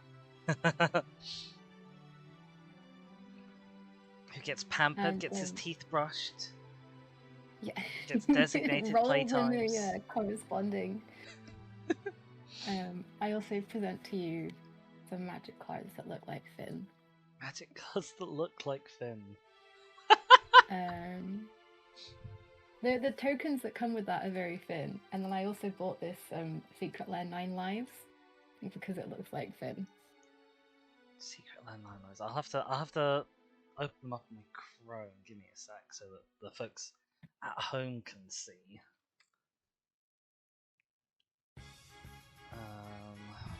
25, yeah, 25 plus is like actually deadly. We've been getting the past few years, we've been getting like 30, 40 odd degrees in summer, and I can't in that. Like, it's considered like heat stroke every day. Well, not heat stroke, but heat exhaustion. It's been rough.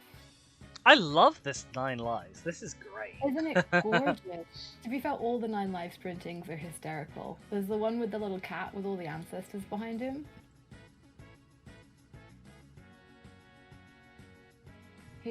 That sounds very Doctor Who. I assume it's not in execution, but... I don't know. I mean, presumably you could see it as being fairly doctory.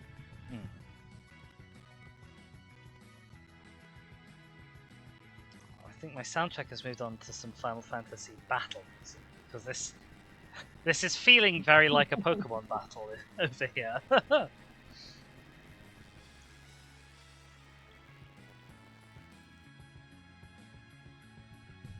Yeah, 40 is just like death. It's more Mufasa now I see the card than it is Doctor Who. Or maybe Black Panther. Your little house cat with all these big, massive, like, warrior cats behind him, and lions and tigers and spirits. It's glorious. That is wonderful.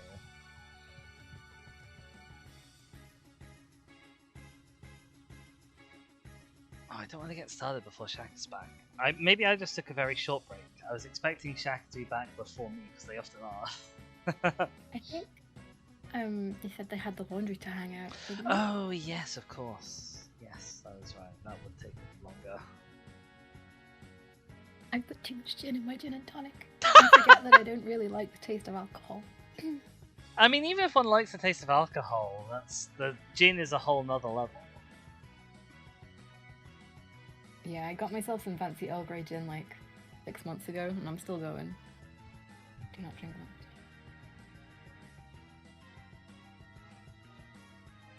Oh, I'm very much not a one for gin. I'll have vodka. I won't really have rum. I'll have whiskey in things. I'm more of a raspberry liqueur and lemonade kind of girl. I like my sweet things. I got a sweet tooth for alcohol.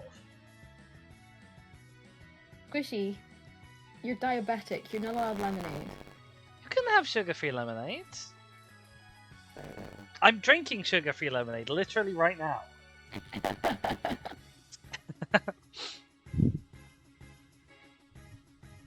Yeah. Although, about that. I mean, I guess gin is probably quite high in calories. I don't know if it's the kind of calories that set off diabetes, but because I don't really know how diabetes interacts with like ethanol and stuff. There's no sugar in gin, fair.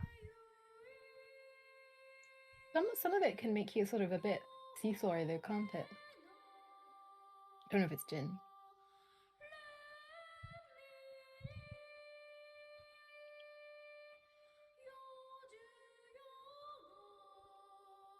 I will say though, we should get back to considering a tipsy magic low power magic dex night. Yes, we should. That would be absolutely hilarious. I'll bring my Oops All Bugs deck. I'll probably bring Terry and the World Tyrant, just because it's fun to have a big stompy green deck.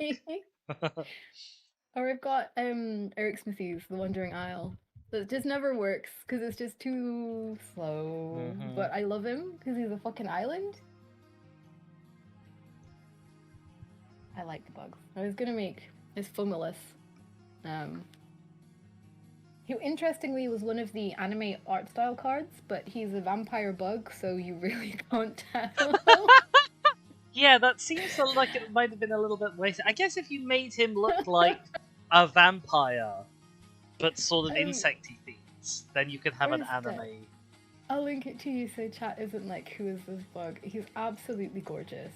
But I was thinking of getting some flower beetle grubs to raise, so I am a bug enjoyer. So he himself is pretty cool, but he's yeah, he's one of the anime art cards. Let me get it up for stream, folks. Have you ever seen such a cute anime girl? I've seen this art and I did not realize this was an anime art. I assumed there was an alternate anime art. Yeah, that is the, This is that the is anime the anime art. art one. That is just a bug. He's glorious. I wish we could get a better sense of scale on him, because I'm not sure if he's bug sized and he's got lots of baby bugs, or he's like massive and got lots of quite big bugs. I assume But, he's gonna be massive, or at least moderately sized, and have lots of normal sized bugs. I would think so. But I love him. He's grand. I was playing against someone who had Venus on the field the other day. I think it was Kingo actually. Oh, great taste. Your Uxal Frogs is half fucking Hydra's Wrath. Just because you have a card in there that makes everything frogs does not make them actually frogs.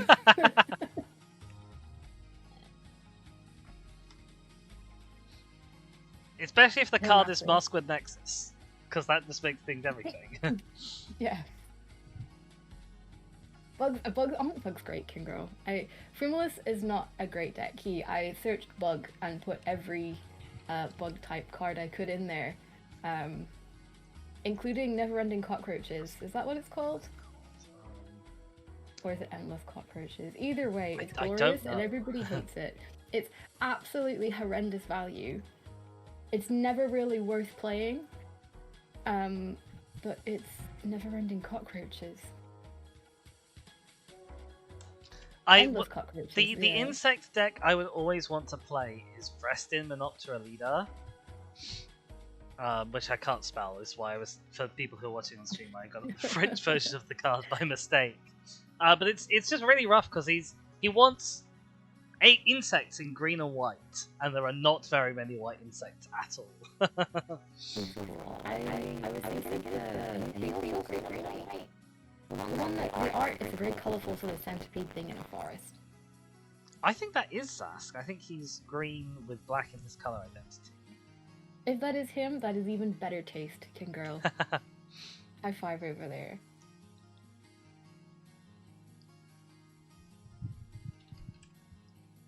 No, I love bugs. Bugs are great. Hang on, Bugs are I'll... cool. Yes, that's him. Yes, yeah. Look yeah, at him. Zask. He's absolutely gorgeous. He does look glorious. I wish the picture was more zoomed in so you got a better look at Zask. Yeah. Because, like, the foreground is just some trees, and then Zask's sort of over there a little bit. He's looming. He's looming in the background. He's coming.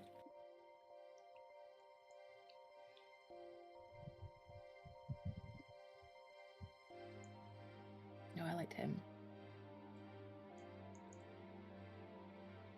But actually, Zask is a good illustration of the whole, like, the how being able to cast stuff in your graveyard can be really powerful. Because a lot of decks, their main removal method is going to be killing stuff rather than exiling it.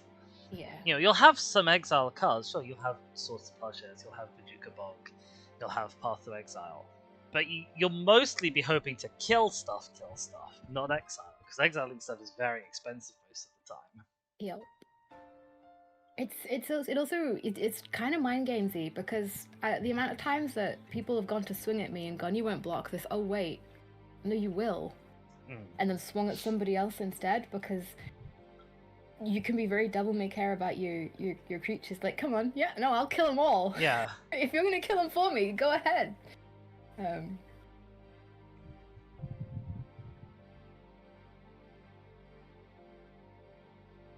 they're. Casting from your graveyard is great, and the self-mill into the cast from graveyard is also great. You just need to make sure you've got some of the cards that let you play land from the graveyard. One that, what did I go with Ask? I don't remember. It's in my Mindskinner deck. Head Shredder is a hysterical card. I have Head Shredder in. That's because that's the Scarecrow artifact feature, right? No, it is a vehicle. Oh, is that the Duskmourn one? It's a Duskmourn vehicle. Yes. And I run it in old stick fingers, half because it's actually quite handy, and half because the thought of old stick fingers, who is basically a hedge, riding the hedge shredder, really, really tickles me. Exactly! Exactly! Oh, I do love that. Isn't that beautiful? You know, because I haven't mentioned this jelly deck. It's quite discarded. The aim is it runs like 43 lands, and the goal is to draw lots of Oh my lands God. off of the Exploratrix, and then use them as discard fodder, which is great. I like but there's not a lot of ways in Boros to get the lands back from the graveyards.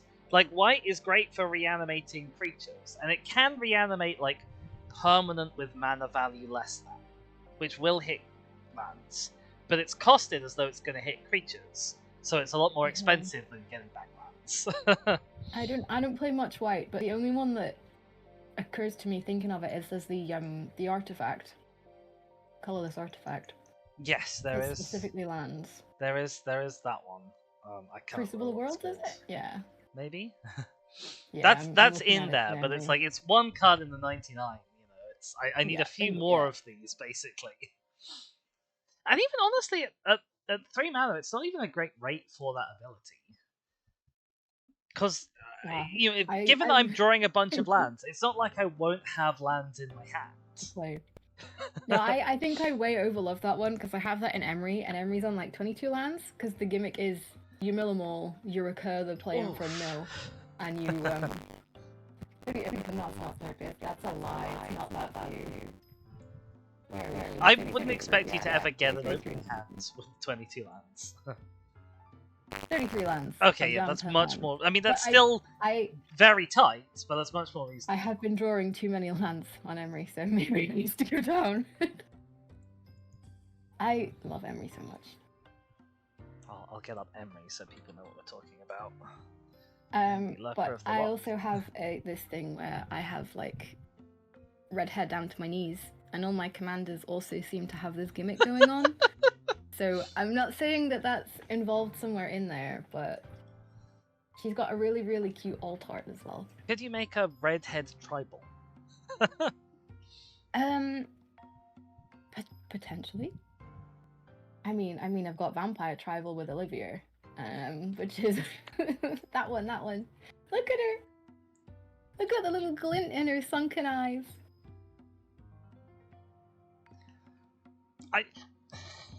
It's very The Scream. No, she's adorable. Look, she's got little flowers. She's bobbed up through the flowers to look at the shiny that she's found, and they're sat on her forehead. Like, Yeah, she does have all of that. if you zoom in, she does have this little glint in her eyes that makes her very sweet. That's how to do it, King Girl. All my commanders are either like horrendous monsters or like redheads. There's no in between. I don't think I'm I think that that's what consistent with my commanders. I guess like half of my commanders are Doctor Who characters. I guess that's not much of a think- theme. I can appreciate that. Oh, we have the Illis Elcor one, but that is because Hot Elf, rather than because I thought, yes, let's play Aristocrats. But it has served as a gateway into, yes, let's play Aristocrats. Can I find my Moxfield?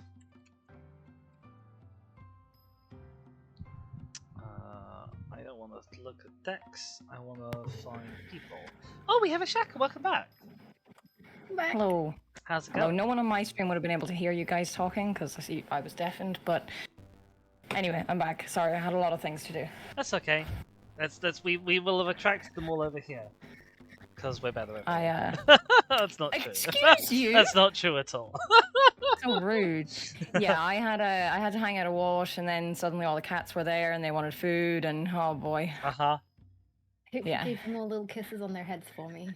I did. And then whenever I had finished feeding my cat, suddenly another cat appeared from inside my house that does not live here.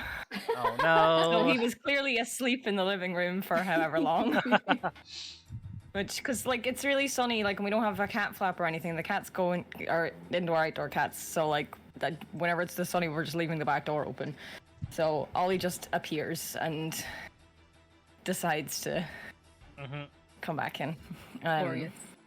Yeah, so he's an interesting boy, and then he was looking at me like, "Can I have food?" And I was like, "They're probably not gonna finish their food. You can eat all the scraps." So we're back. Yes. Are we happy to jump into more creatures? Yes. So we next up we have, we're still on our 3 drops, Straggle and Growl. I assume they're the 2 people rather than like one of the people and the birds. One would assume. I went in because like they're all little baby chocobos. So Human Wizard 1/3 with Sketch and Lore, 3 mana and tap. Target opponent exiles cards from the top of their library until they exile an instant, sorcery, or creature card. Okay, this is going straight in my War Doctor deck. Until they exile an instant, sorcery, or creature cards, you may cast it without paying its mana cost. If you cast a creature spell this way, it only lasts this turn. Sure. Okay. Less of an instant win. Nice theft effect. Theft is good. We love theft. Theft is good. I'm very pro theft. He's a little pricey for what he does, like, because he's 3 mana every time to do that. And you don't know you're gonna get something good, do you? Yeah. Like, yeah, it's free, but if you nick some, I guess it. Even But it's if you not nick free. someone's It's counterspell, it's 3 mana. That's like the average cost of a card.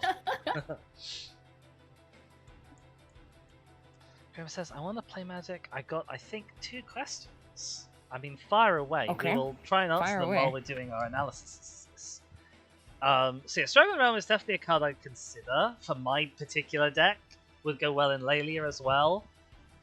I don't know that it's a great rate for stuff that doesn't stick around for theft. You don't know what you're getting.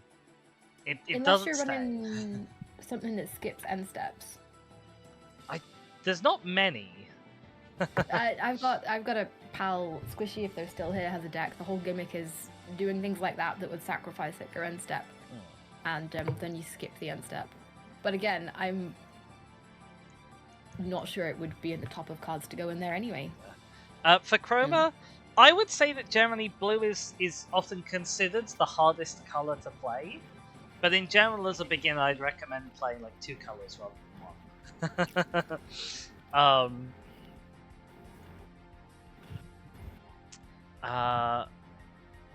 Next up, we have Lock, Treasure Hunter. Lock is a 2/3, can't be blocked by creatures with greater power. When it attacks, each player mills a card. If a land was milled this way, you make a treasure. And until end of turn, you can cast a spell from among them. So again, it's thefting. It's great for sellers because you're casting from a graveyard. You're pretty much guaranteed a treasure. Like, you got 4 players in a game of Commander. You're pretty much guaranteed that one of them will happen to have a land on top. Yeah. Blue isn't toxic, Chroma. Like, there are toxic play patterns in blue, the same as there are toxic play patterns in any color. Some people get more salty about counter spells than other removal forms, but those people are wrong. This is me speaking as somebody who doesn't really play counter spells because I'm not big brain enough for them. Like, it is not wrong to play counter spells. It's not toxic to play counter spells. It's not even toxic to play control. I think blue just has a lot of forethought and thinking, like, because I'm pretty new, but I tend to use the mana that is available to me on my turn, unless I kind of have something like in hand that I know I'm going to play. Whereas, like, you know, there's like, yeah, with counter spells and stuff, it's like, oh well, maybe I'll leave this mana up for that on someone else's turn, which is not something I tend to do, and it would be something I'd have to think about a lot. So I just think there's more thinking involved. It is great fun though. If you're blue, even if you don't have any counter spells in hand, you leave 2 blue mana up and nobody tries anything. Yeah. Put them all hostage. Yeah, that is very fair. Yeah, what do we think about Lock? He's a fairly simple, cheap, repeatable theft enabler. He's effectively giving you some card advantage. For 3 mana, he gives you a decent amount. You get to pick what you cast if you want to cast anything. He gets you some mana to cast it as well. He's slightly evasive, although not great evasive, but it might be enough that you'll be able to find an attack here or there. I like him. I like him. I like that he can't be stopped early on by creatures that great power, and I like that he's on attack rather than on dealing damage. Yes. Yeah. I think he would. I think he'd be a card that I would consider but not take for a lot of decks. But for sellers in particular, I think he's a really good fit.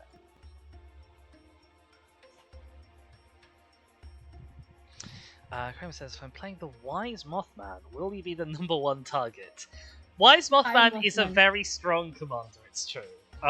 Pretty quick. People might be early wise to swing with you. Fairly early on, all your creatures will get quite beefy, and people will get rad counters, and people will start swinging at you. But you do get to wind everybody up with, I said Mothman! So... That is the chief draw of the card, yes. Okay, next up we have the Warring Triads, which I'm assuming is a Final Fantasy thing, but does give you vibes of the Capitoline Triad as a magic card, which is also a colourless, relatively big boy. Oh, These were raids in 14. We got them as raids. Okay. Oh. Callback. You might be the #1 target, yes, Corona. Sorry, sorry for cutting you off there. Sorry, do carry on. So raids in Final Fantasy. No, I was just gonna say they were cool raids. They had cool music. They were good and enjoyable. So this looks and like I do like the fewer than 8 cards in the graveyard thing. Sorry, carry on. Yeah, I was gonna say it's got the kind of one of the classic Magic God mechanics of like it's not a creature unless certain condition, which I like. Even that being so, 8 cards in graveyard is not going to be enormously difficult to hit in a deck that wants it, and a 5/5 flying trample haste is a good return on 3 mana, even with that stipulation. Yeah. And before if you do get it out before it's a creature, the mill a card to add mana is just good. Yeah, like you're getting mana and you're building up to it being a creature. So what I find interesting about this is it's a mana dork or a mana rock before it becomes a creature, but it's the ability isn't a mana ability, it targets, so you can respond to it. I think that's really interesting, but you can't respond to the mill part. You can only respond to the adding mana part, so you always get to mill the card. Yeah. I think that's an odd choice. I assume there's a play reason for that choice, but I don't know what it is. I think this is gonna, especially being colorless, it's gonna go in like every self-mill deck, and it's probably gonna be quite good in all of those self-mill decks as a mana rock in going in the mana rock slot.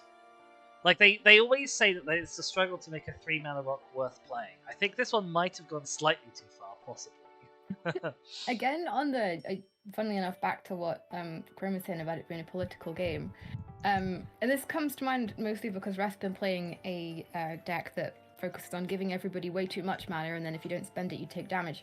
But we have been bargaining a lot about, hey, if you give me some mana, and that target player, and it's an artifact, so you can do that instant speed. So there is the gimmick for some bargaining in there. You know, something's happening. You only have 1 mana up. Can I? You know me. I like to talk a lot of bullshit when I'm playing Magic. That's true. There is really plenty of politics available with giving other people mana. Oh, Shaka, would you like me to gift you an octopus? It's a big creature. Do you want this octopus? Oh, do you want this gift from me? I'm sorry. I bargained so hard. I've gotten better. It's just before it was when I was like little baby newbie. I was like, this is overwhelming. Stop asking me questions. I'm sorry. I don't even know what to do with my own deck. It can be overwhelming. I've even the best Magic player in our pod, who's a lot better than me, has stopped knowing when I have things in hand and when I don't, because I just like, you're going to the oubliette, and then he plays as if I've got the oubliette, and then I don't, and then yeah, so I end up being alive for a bit longer and then overkilled massively, but it's always fun. So yeah, I really like that aspect of it. I don't think the politics of it will come up very often, but I do think that as a mana rock, this is going to be a solid choice for any self-build deck. Like, all of your Delirium decks are going to do it, all of your Threshold decks are going to do it, all of your like self-sacrifice, self-mill decks. Yeah, I think this is going to be a good fit for a lot of decks. I wouldn't be surprised if this saw play. Just because, like, the 5/5 Flying Trample Haste is a really good thing to get for the late game. And you're already getting decent value out of it as a mana rock anyway. Yeah, I rate this. I would play this if I had decks of that archetype. It's adorable. It's a Moogle! I don't know what a Moogle really is, but they've made a whole creature type of them, so I assume there must be loads in Final Fantasy. Oh, babies. Like they're such a big thing in Final Fantasy that they have they're a staple. They're a staple Square Enix thing nearly because they're a staple in Kingdom Hearts as well as Final Fantasy. Uh-huh. Like you get things from the Moogle shop in Kingdom Hearts. And they're just, and you can craft things, and they're adorable little babies. Look at them. Look at them. Because of the Moogle merchant thing, like the online store for Final Fantasy XIV is called Mog Station. Uh-huh. They're big. Alright, so cute. looking at Mog, it's a 1/2 lifelink for 3, which on its own is a pretty pants rate of return.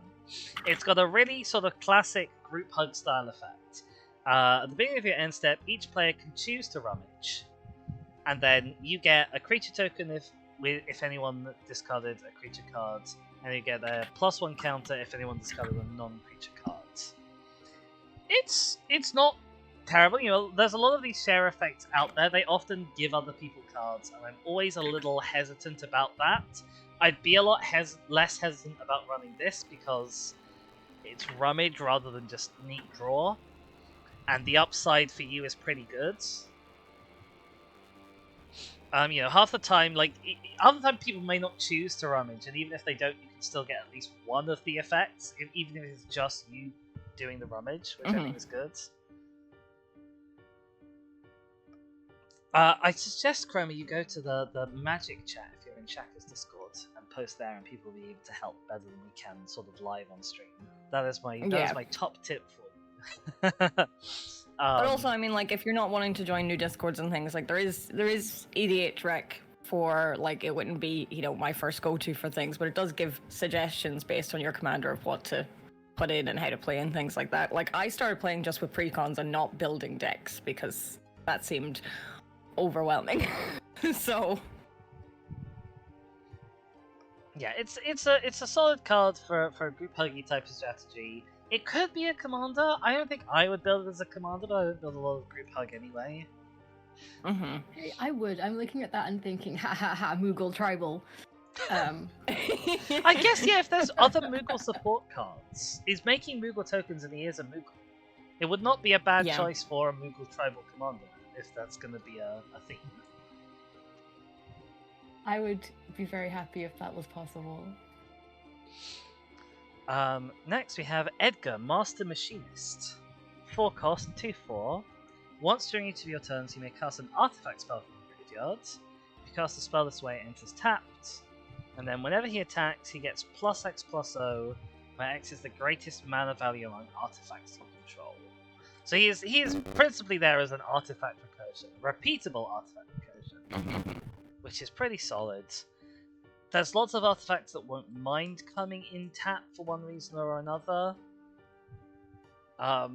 He's exactly on what I would expect for his mana cost. I think he's exactly good enough for his mana cost. I'm not thinking, oh, this is terribly power crept. I'm not thinking, oh, this is terrible. I never run it. If I wanted artifacts back, I might go for Edgar. Yep, that's a solid shout. I would agree. Which is interesting because to mill everybody out in white, I'm going to need artifacts back from the graveyard. Oh. Oh, we have Anger. So this is a reprint. This is a pretty good staple. It gives things haste as long as it's in your graveyard. I've played with this card in the deck. I played against this card in decks a lot. I really hate having to track if he's in your graveyard. It's That really is fair. annoying. It's never your graveyard. It's always our graveyard. But yeah, Angus kid. I like that he's bombards. That's pretty sweet. Is that what the little sort of goblin bomb The little things funny are? guys are. Okay. Yeah, they were the bane of my life in some Final Fantasy X fights because they just had so much health at one point. I couldn't kill them, and then they did a big explode, and everybody got very, very hurt. So, curse them. Big sad. They It's sound always like a good Splendor. fit for Anger though. Yeah, absolutely. Pity the Splendor, another reprint. Get mana for things dying. It's really solid. It's a staple. Yeah. I recognize it because I've seen it used in lots of decks. Yeah. I'm not a lot to say about him other than yeah. Yeah. Someone Yeah. simulates the sad robot. The so sad it's not robot? Very sad this time. It's I in the mean, he's in rain, the I rain. guess. Oh my god. Great minds. I love Sometimes Solemn. we are the same person. Yeah, sometimes. I love Solemn. He's always a little bit hard to justify for the 4 mana, but in this one where you're going to be killing him and entering him a lot, yeah, great. He's wonderful. Yeah. Like 20 copies of the sad robot. That's a Oh. lot of robots. Go-Go, Mysterious Mark. He's a 2/2 for 4. At the beginning of combat on your turn, you may have him become a copy of another target creature, except its name is Go-Go. If you do, Go-Go and that creature each get +2/+0 and haste, and must attack this turn if able. Okay. It's Red What's his face, but different, kinda. I don't know who Red What's his face is. Is he? I'm gonna Google it. I think he's in. There's like 3 copies of him, and he does all the same thing. And I think I know his name, but yeah, Sakashima. Oh, okay, yeah. I mean, I really like this. I have a deck that's all about copying the commander. I'd run this in that because it's got red in it. Obviously, he's not for enters triggers things, but anything that's like an attack trigger, you're going to be swinging anyway. So giving the +2/+0 is great, and then you get 2 of it. That's also great. He's in red, so he's going to be in the colors if you have an attack trigger, most probably. I like him. I like He's that he cool. gets around the legendary as well. I like what he is. I like that he's in red. Like the fact that he's 2/2 would be air, apart from the fact that he's never 2/2 when you need him, because you're always going to be copying something else and then swinging. So he's tapped on your turn, so his blocking stats don't matter, and his offensive stats don't matter because he's a copy. Do like would run. Probably. Would you build him as a commander? I don't think I'd build him as a commander, but I definitely run him in things.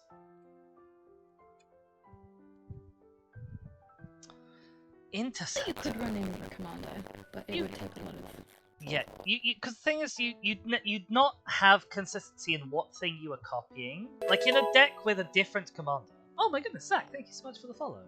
In a deck with a different commander, he's a redundant effect of your commander. He's an extra copy of that effect. But with him as the commander, you just sort of have to stuff him with things that you might like to copy. And I guess it becomes sort of a bit of a toolbox deck. I But don't like those though. he's unfocused because he doesn't have Yes. his own thing. He just copies other things. Yeah. So that's why I wouldn't run him as a commander. Interceptor, Shadow's Hound is a legendary dog with menace, gives assassins menace. Whenever you attack with one or more legendary creatures, you can pay 3 mana. If you do, return this card from your graveyard to the battlefield tapped and attacking. Okay, so he loves Celeste for coming back. He likes his legendary tribal. This looks like it would be a great fit for a lot of the Assassin's Creed stuff that has a lot of assassins and also cares a lot about historic cards.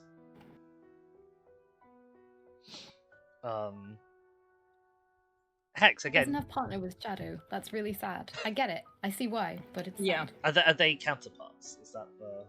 Well, the Shadow is in his card, and he was in Shadow's card. Yeah. Yes. So it's, I feel like they're probably fairly tied together. I mean, Trance would have to tell us because I've not played the video game, but Yeah. Oh yeah, they're a good counterpart for each other, I guess, in that this guy supports the assassins and the legendaries, and Shadow wants you to sacrifice, and he's got a bulky mana cost to sacrifice, and he's much cheaper to get back from the graveyard. Yeah, I think he's solid. I like him. I assume Aristocrats decks have less in the way of the old legendary creatures, and especially have a little less swinging with legendary creatures most of the time. Hex, certainly the aristocrats that I run don't have much of it. You'd have to think about it and build around it if you wanted to make it work, I think. I always love when something is in the graveyard and you have the cost for it, because people tend to forget about it. And obviously you could pull him back before blockers declared, and then haha, you thought. But again, that's just my particular brand of winding people up rather than Well, in this case, he's when you attack, so you couldn't. Yeah, when you attack. So you go to attack with all your legendary assassins, presumably. Oh, yes, I see. Yes. As you declare attackers, you can pull him back. Yeah. And then they've all got menace, and everybody goes, "Oh no!" because they didn't see it coming. Yeah. Palace Jailer is a reprint. It's a fun enough removal piece. It's not the best of these. They're called O-ring effects, like exile until something happens. It's not the best O-ring because it's quite easy to get rid of. It's lovely if you want to be the monarch, but I don't think this deck loves being the monarch particularly. I guess he's got an Enters effect. Actually, I see why he's in here, because he's got an O-ring that doesn't matter when he leaves. So you can sack him and bring him back with Terror, and you get the effect again. I understand the choice now. Okay, with that in mind, that's actually quite fun. It's always nice to introduce Monarch in Commander games too, like for the fun of, again, trying to hit the Monarch more than anything else. I wouldn't want to bring in Monarch unless I was in a deck that I thought would have some resilience, like that. Not it wouldn't have to be full pillar fort, but just a deck where I knew that I was always going to have a decent field presence. Mm-hmm. And I don't know if this is that deck, because like Terra's going to be swinging out to get her ability. She's bringing stuff back tapped, so she's not making you a blocker either. With Sellers, sure, but then Sellers can't get the Palace Jailer back. No, I'm with you. But sometimes in fairly... I've just thrown it in tonic on me. Sometimes in fairly low power things, it's quite fun to bring it in just for the fun of having Monarch around and trying to argue you should hit Monarch instead of me because it's control. Again, it's upping the politics, it's shortening the game. A lot of people like those things. Siegfried, Famed Swordsman, another 2/2 for 4 with Menace. But he's not really a 2/2, because when he enters, you mill 3 cards, and you get twice the number of +1 counters equal to of creature cards in your graveyard.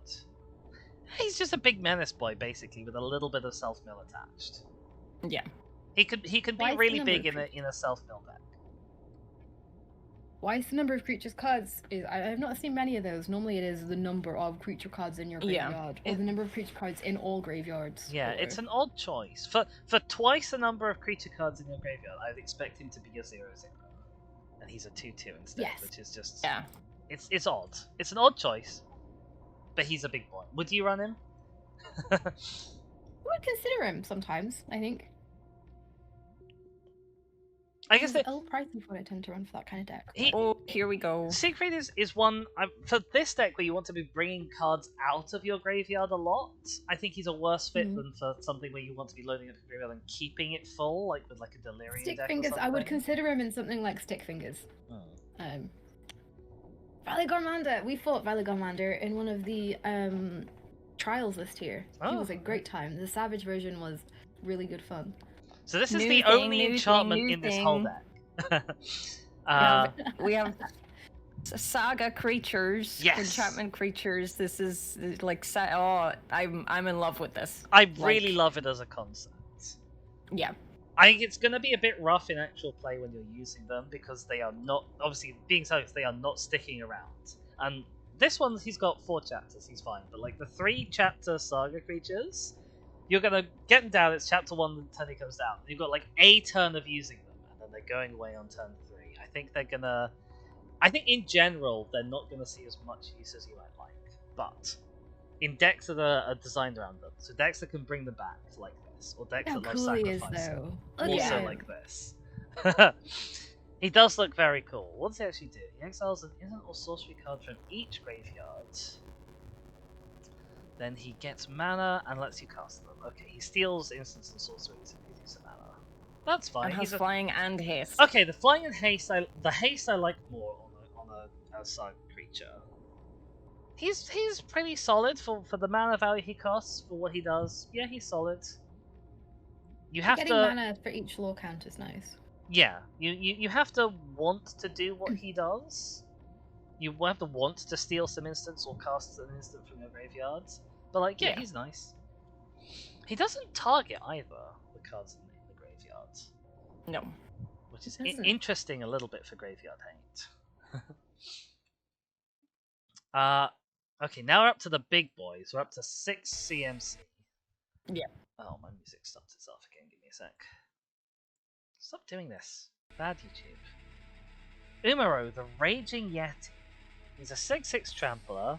At the beginning of combat on your turn, you choose one at random. +3/+0 and trample to creatures. Discard and draw 4. Or 5 damage to any target. So the first effect I love. It's great. Mm-hmm. It's probably about right for 6 mana as a sort of an overrun style effect. The fact that you don't get to choose. Yeah, it's at random. Yeah, and the others like a situation like sometimes you want to wheel, but sometimes you really don't want to. Mm-hmm. And 5 damage to a target can be really useful, and it's never going to be useless. But sometimes it's just not what you need, and you desperately need to clutch into some cards or some overrun ability. Mm-hmm. As a concept, I really like the Yeti Berserker makes you choose at random. Yes. If I was upgrading this deck, he'd be one of the first to go, I think. Definitely, yeah. He's flavor, that's flavor totally win. fair. Mechanics, probably not. Yeah. And if it was something like a coin flip, then at least there's stuff that plays off of you want to do coin flips. But he's just 3 unrelated effects at random. It's like... Yeah. Ruin Grinder. We have those... Oh. What's up? Back home in 14, we have these. Back home. Random Back home! I love that. he's got wheels for hands. And for feet, He does have possibly. wheels for hand and feet, yeah. He's a wheelie boy. I suppose he is an artifact creature, even though, like, he doesn't... Unless you're looking at the wheels, he does not look like an artifact of any kind. So... Ironically, he does wheel. That's great, actually, you're right. Yeah, so he's a He 7/4 with mountain cycling. Sure. We love that. That's a fine effect to have, especially in a graveyardy type deck. And Menace. It's also colorless cost mountain cycling. Oh yeah, it is. So you can reduce that cost if you want. If you want to throw him in a cycling deck, cough cough. Captain Howler, cough cough. Does land cycling also get the discounts for cycling? Yes. Okay. Yeah, in the kind of decks that want this sort of thing, I like him. Mm-hmm. I think he works well in this. The optional wheel might sometimes be a bit more of a hindrance than a help, because everybody might do it, and especially because everyone gets to discard and draw up to 7. That's like, you're going to drop him, and then one of the 3 players that they're going to play are going to play everything out of their hand and then kill him, so that they can draw 7. Yeah. Yeah, I think a compulsory wheel would be more interesting than an optional.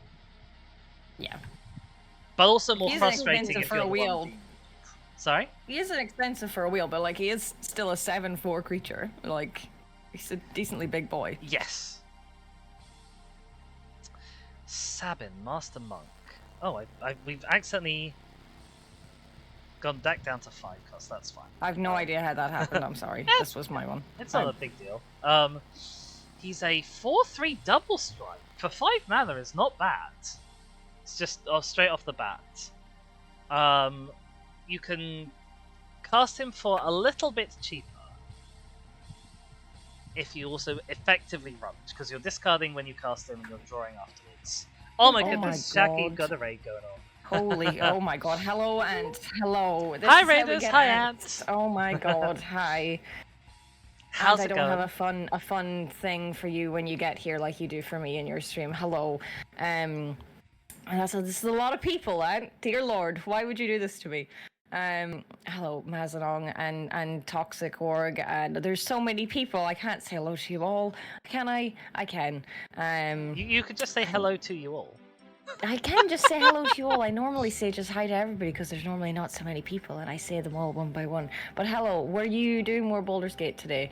And how is your Baldur's Gating going, or were you doing something else? We are doing magic. I've never done magic things on my stream, but we are being little nerds about Magic the Gathering and We're Final also Fantasy being joining really, together. really in depth. We've been going for 2.5 hours and we haven't even done the first deck. we Yeah, might so not we get this all talked done for- today. We maybe talked for like half an hour before we start on this deck. This is the deck that we don't know anything about the game. Yep. And we've spent a long time on it. Uh-huh. So On that point, I've just noticed the last line of text in Saban's ability, if you can get him back from your graveyard with his Blitz ability.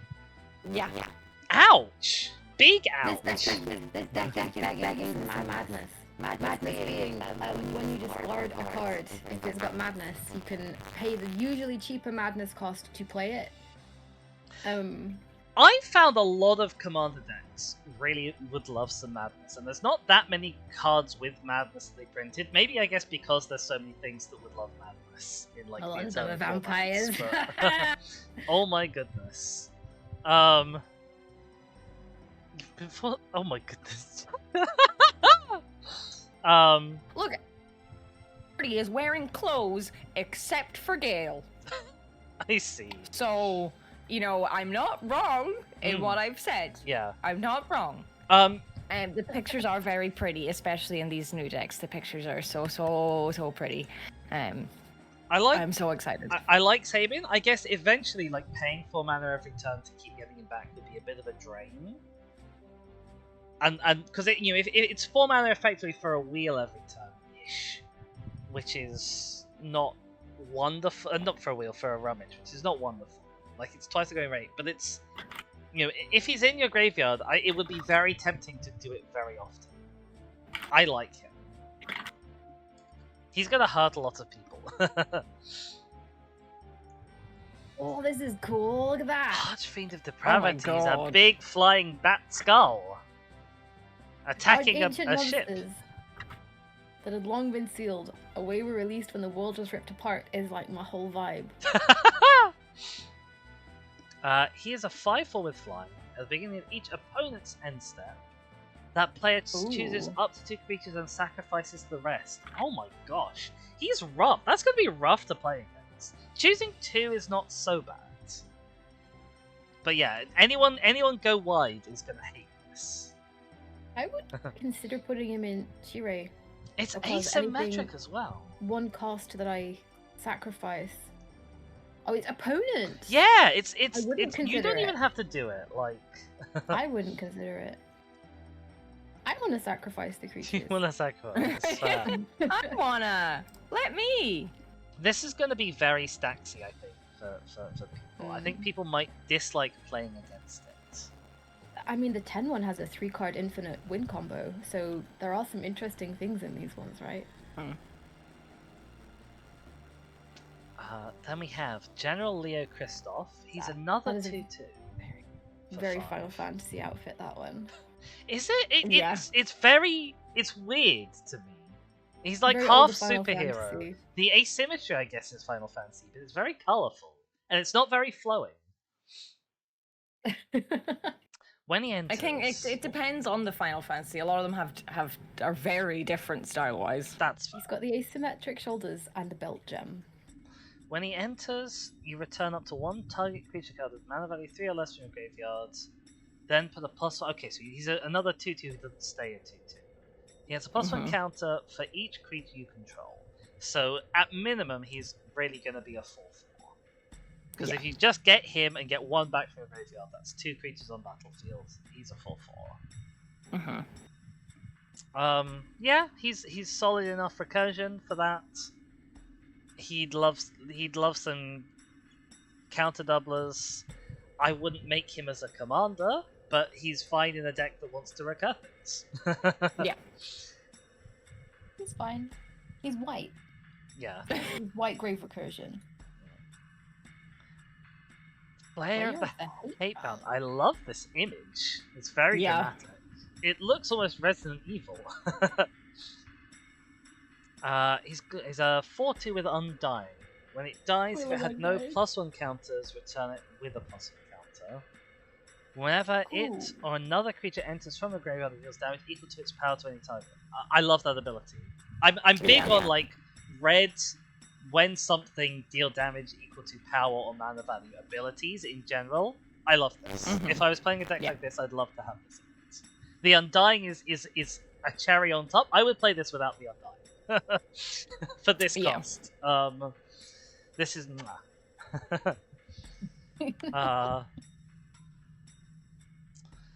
oh my goodness. Yeah, Undying is like Persist's kind of slightly weird cousin. It's like it comes back and it's better, which is weird mechanically. Like it's weird from a lore perspective, but then like mechanically, it's like, well, you gotta avoid putting any +1 counters on it, or you won't get it back. But yeah, no, I love this card. That's a great card. I enjoy. I fucking love Gear Hulks, man. I'm a thorough Gear Hulk ambivalent. But I know they're a thing that lots of people love. So this is going to be a reprint one. Combustible Gear Hulk, when it enters, it's got first strike, it's 6/6. When it enters, target opponent may have you draw 3 cards. If they don't, you mill 3 and they take some damage equal to the mana value of those cards. The May is weird because I don't see this as a... I mean, I know I hopped on about the Warring Triad. Haha, you can give anyone a mana. But I don't see why anybody would give you the mill 3 in this deck. No. Oh, if the player doesn't you mill 3, that is why they would want to. Yeah. To stop cards. I still don't. Well, I guess it depends how many more beefy creatures we've got. Okay, fair enough. This is a fair amount of beefy creatures. Maybe they don't want you milling them and getting them back for cheap. Yeah. Well, I don't know, you say a fair amount of beefy creatures, but like, Terra really wants power 3 or less, which is like there's plenty of expensive but weak powered creatures in this deck. I guess that's also why like Leo is interesting, because he's effectively a 4/4, but he's on paper he's a 2/2, so he counts with Terra. That's a thing I have been not paying attention to, but I should.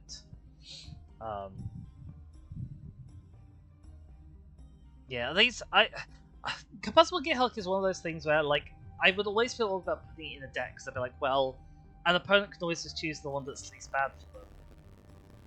Yeah. But actually, the least bad is normally still generally alright. Like, if you don't mind Witch at any given time, you can't rely on him for a clutch draw, and you can't rely on him for clutch damage or a graveyard light. Because if you need either of those, they'll pick the other one. But if you don't mind which one you get, he's great. He's interesting but slow. But first strike, even if you only want him as a blocker, first strike is always nice. But he's 6 mana. He's 6 mana. He is 6 mana. Like I said, I'm a very ambivalent person towards pretty much all of the Gear Hulks.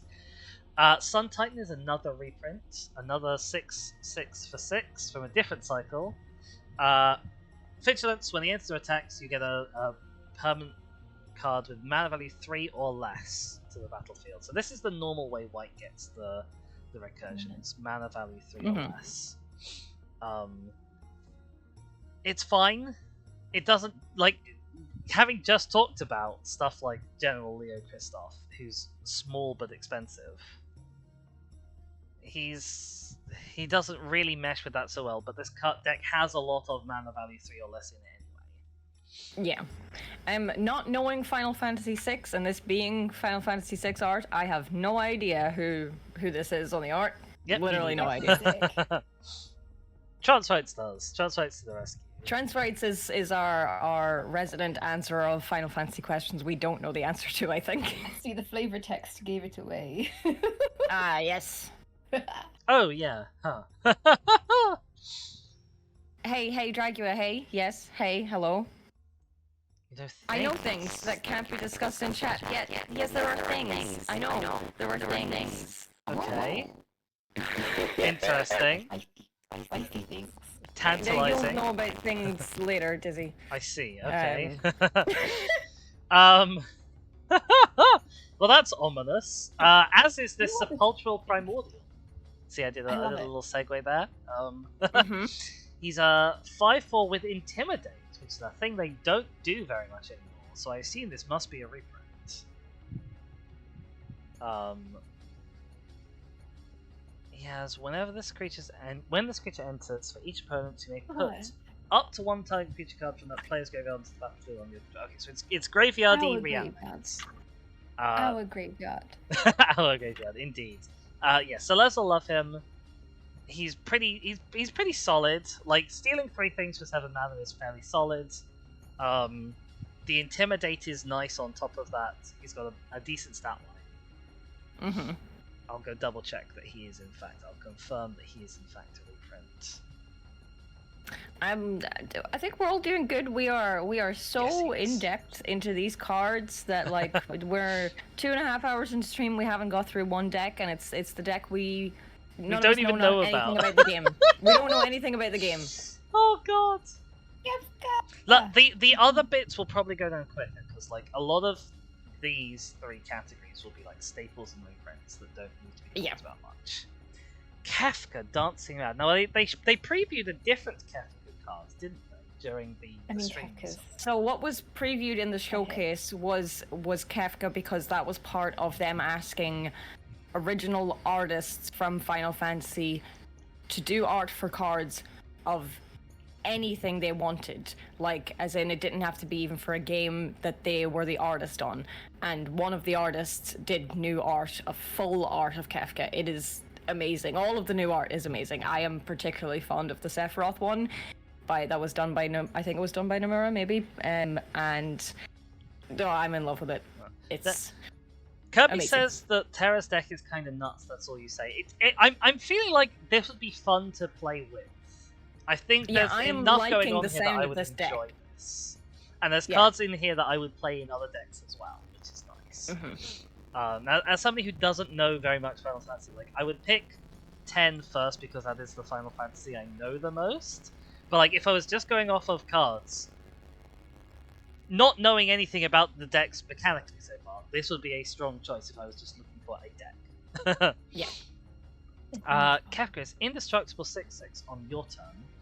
At the beginning of your end step, you exile a card at random from each opponent's graveyards, and you can cast them without paying their mana costs. And then you inflict life loss. Oh wow, that's great! I've got another deck that's going straight in as well. I love him. Crazy. He is he's a spenny boy. He's 7 mana. Yeah. We've got him as a boss in 14, and the music is dancing mad, and everybody goes nuts over him who's played the game he's in, which I guess is 6. So, yeah. Feel free to share anything you want, Trance writes, about all these. This is discussion stream. Yeah. Everyone should join in if they want. Like, absolutely do. Especially when this is the game that we don't know. Tell us. We're interested to know. He would go absolutely. I have an Absan War Doctor deck. He would go straight into that. Apart from the fact that fucking everything that is good in that deck is really expensive. There's so many good red, black, exile, theft cards, and they're all like 6+ mana. And I can't afford to have that from a mana perspective on everything. My curve's just terrible. But he's a strong contender for that. This golem, you're discarding this. This is a discard and play for cheap card. When it enters destroy You're target not playing this for non-opponent 7 mana. No, you're not. But for 2 mana, it's grand. Yeah. This might well be another reprint. Where are we? Meteor. P. Yes, he's another reprint. Oh yeah, Colorless gets like destroy just permanents, and it always gets it for like 7-ish mana. But this one that you can bring back cheap, great, love it. I'm surprised actually. I kind of don't see this in more like recursion decks. Because like being 3 power or less, you know, I'm sure there must be other things that care about power for recursion. I'm sure Terra can't be the only one. Angel of the Ruins is a 5/7 flying angel for 7 mana. When it enters, exile up to 2 target artifacts and or enchantments. It's simple. It's removal, it hits people in the air. I guess also it's plane cycling, so you can cycle it and then bring it back later with something that doesn't require mana. Yeah. Presumably, we've not looked through spells, but I'm assuming there's more than just reanimate. Yeah. The game, all of these games, other than like 16, have been out for years. Like, I don't care about spoilers. Like, I will probably play some of the bigger Final Fantasy games at some point. Like, but yeah, like, I'm also like incredibly forgetfully ADHD. So if you tell me spoilers about 6 and I don't play 6 for 5 years, I'll have forgotten the spoilers. So work away if you want to share. So Like I say. Cyan, he's 7 cost, but he gets cheaper for each creature card in your graveyard. So again, he wants a loaded graveyard. He's a valid Terra target because he's only 3. He's a double striker. So this, I think Terra could possibly benefit from having more like lower power but double strike cards in this deck. Like, because that they work really well with her. Just in general, like anything that has a poor power to cost ratio means the effect's going to be really good. Terra's going to want to load up on more cards like that, and maybe less things like Angel of the Ruins. Like, she can't get it back on her own. Yeah, it's some removal and it's a nice body, but it's 7 cost for either of those things. I think that one, if you want to play Angel of the Ruins, I think you cycle it and you bring it back with something else. I think I'd rather play 7 life than 7 mana. Well, yeah, but you need to have a consistent way of getting back something that is a 7 cost 5/7, and Terra isn't. Like, It's yes, not there that. are reanimate cards in this, but your primary reanimation method doesn't Nah, I'm hit with it. Yeah. Whereas Cyan, I think, is a much better example because he does get hit, and he gets a +1 counter when creatures leave your graveyard, which is a thing that lots of stuff likes anyway. You're doing it a lot in this deck, no matter who is your commander. I think he's a great fit. I like him. Oh, Bob. And that's it for creatures. Yes. So hopefully these next 2 will go quicker because there's fewer of them, and a lot of them are going to be stuff we've seen before. Like reanimate. You're loading up your It's graveyard Kefka. with creatures. Reanimate It's Kefka again. It's Kefka and the Warring Triad. It's all of our best friends. Yep. Night's Whisper. You draw 2 cards and lose 2 life. Sure. I don't run cards like this in commander decks that I make particularly, like one-off smallish draws, but they're good fodder for a precon. Stitch Together. Stitch Together is great. Creature cards from your graveyard to your hand, or to the battlefield if you meet thresholds. I don't see how this fits mechanically with the name Stitch Together, but like, yeah, it gets back a card for 2 mana. The normal art makes it more obvious that you're stitching together like a golem situation. Like different bits of different zombies. Yeah. It works well in this. Again, like, because it's mana value independent, it would work well with stuff like Cyan. Celeste is going to want you to really load up on cards like this and reanimate, because she can't get stuff back herself. So yeah, I guess if you're going with Celeste, you'd want more stuff like this, and then you could go into stuff like the Angel of the Ruins. That it doesn't matter that they're very expensive because you can get them back for cheap because that's your whole game plan. Yeah. Legions to Ashes. It's white-black, 3 cost. Exile a non-land permanent and opponent controls, and all tokens, specifically tokens, with the same. Oh. Token specific is weird. Yeah. Especially because it doesn't specify like a non-token one to start with. And then it's all tokens. It's a very specific use case, but 3 mana to exile something. 3 mana to exile a non-land permanent in general is not a bad return. It's not bad. Yeah. Like, if I was playing, like, I'd run this over Generous Gift if I was playing in these cards. Yeah. We have this boss in Final Fantasy. Snort! It It's not called snort, but it does cast snort. Each player can wheel up to 5, and then if an opponent does, they get 5 damage, and you can flashback it. Yeah, fine. Weird. Again, another optional wheel, but this time there's a discourage for the wheel at least. Yeah. Tragic Arrogance is a reprint. It's a very nice card. I love it. It's a great asymmetric board wipe. I think that's also Kafka. You get to pick stuff. This is Kafka, is it? He looks less I clowny. think so, yeah. As he transforms into Kafka. He goes from clown into Lucifer. basically. Yeah, I like Tragic Arrogance. In this, like a very sacrificey deck, yeah, it works well. Rejoin the fight. Mill 3 cards.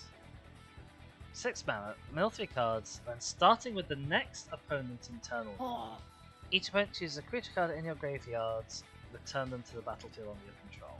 Yeah, sure. I do enjoy cards. I enjoy cards that start with mill 3 cards, and I enjoy cards that end with opponents have to choose what you get back. Yeah. Yeah, I hate this to be played against me. This wants you to not have a very loaded graveyard, so your opponents don't have much choice.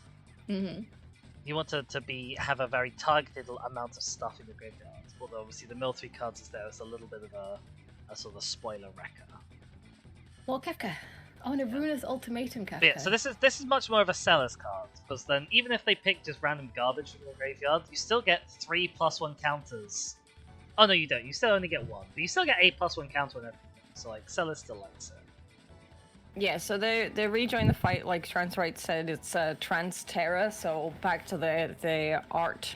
There is a Terra card, different Terra than the commander here, that transforms into Esper, who is on that card. And that was one of the new arts done as well. That was like Cool. by one of the original artists. That was quite wild. I see. Very good, very nice. Ruinous Ultimatum, I never really rate it because of all the coloured pips, but it's really good if you can get it off. I just wouldn't choose it for a decked list because I'd be like, well, you know, it's very specific what you have to get to cast it. But From Kirby's what I in know chat of saying it's Kafka- disgusting.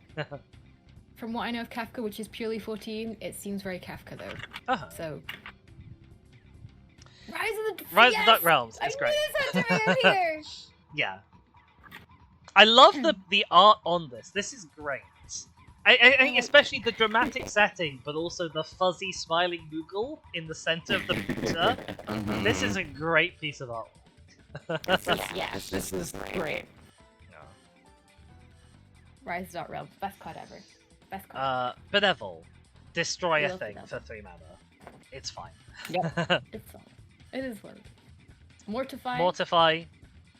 Slightly less good than Bedevil, but it does hit an enchantment, so yeah, it's fine. I love cards that do what they say they do, like murder. You mortify. Yeah, you but know. Yeah. both of these I would probably not run in favor of like generous gift Beast Within style cards if it was me.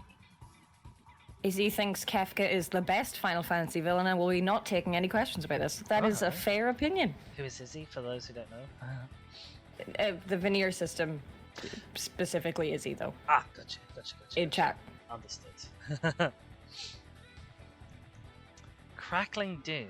Oh, actually, I should check. Are these both instants? Oh yeah, we're in the instant pile. Of course they're instants. We're in the instant pile. Each opponent sacrifices a creature with the greatest power among creatures that player controls. I love sacrifices. I sacrificing can be fun, but like, and it's quite restricted sacrifice. Your opponents don't get much choice, but you also don't get much choice.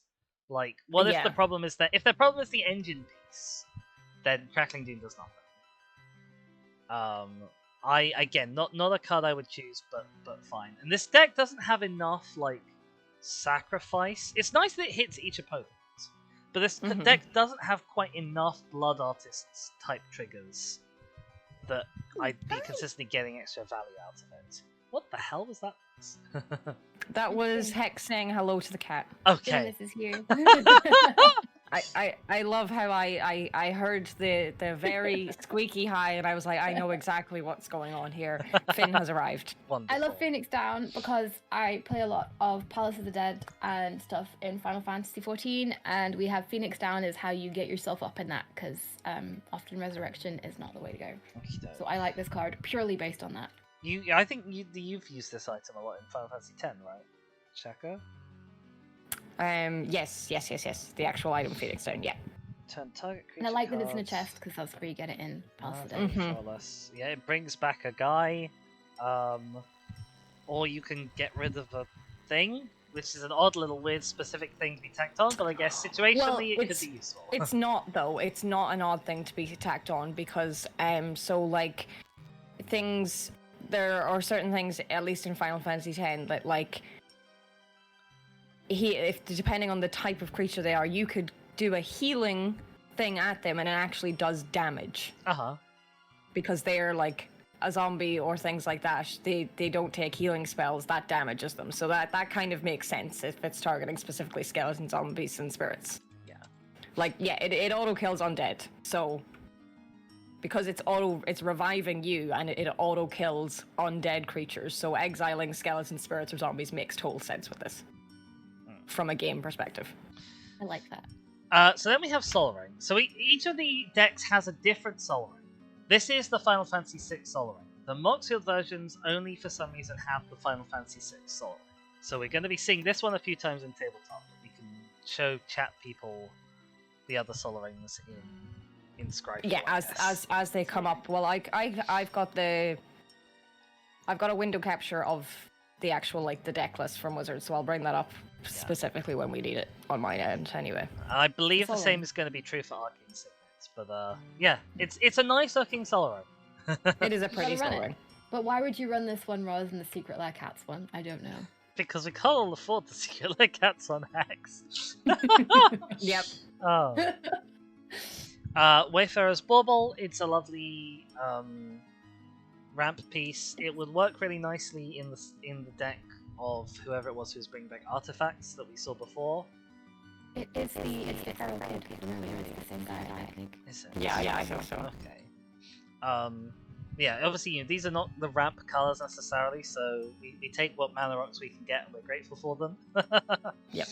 Coin of Fate. Surveil one when it enters. Pay 4, tap, exile 2 creature cards from your graveyard and sacrifice it. So that's an awkward cost to meet. An opponent chooses one of the exiled cards to the bottom and you get the other one to the battlefield. And you become the monarch. Okay. I like what it does, but I'm not sure I want to pay that much mana for it. Yeah, as you don't get to choose. Like, you have to basically, if you've got 2 good things in your graveyard, you pick, your opponent gets to get one of them out of your graveyard, and you get one back. Compared to other reanimate abilities, I think it's wonderful. And you get to be the monarch. It's a card that does a lot of things individually. Yeah. There's a lot going on. I wouldn't pick it for any of its one purposes. I like Key to the City. Key to the City is solid. It's a repeatable rummage for 2 mana, and it makes the creature unblockable. I really like Key to the City. This must have been a solid point in the game though, because it's not particularly Final Fantasy, is it? It must have been like a very memorable point in the game. Yeah. I Boots. love these Swiftfoot boots art. Yeah, these are cool. Also, it's just nice to see Swiftfoot boots reprinted, because a lot of the commander decks have only had lightning greaves that I've worked with. So it's nice to see Swiftfoot, and I know we also have lightning greaves in different ones. So, Swiftfoot boots is a staple in Commander. It's a good card. Arcane Signet. Again, we've got the 6 one, which is nice. Yeah. It's a crystal ball. I don't know what else it does. But Arcane Signet is like the premium 2 mana rock. Yep. Mindstone is another staple of the Precons. It's not my favorite 2 mana rock, but it's lovely and fine. It's a nice crown. This is the first one, Kirby. This is the first one. This is the and first the one that we don't know anything about the game. So I We're in think trouble. I think this might need to be more than one stream, which is Possibly. kind of crazy. I'm off tomorrow as well. I'm also going to You're off. carry You're on off without me, tomorrow, if but you I will. have an exam tomorrow, so I cannot be Oh here. dear. Good luck on the exam, though. I will be right back. Carry on without me. Okay.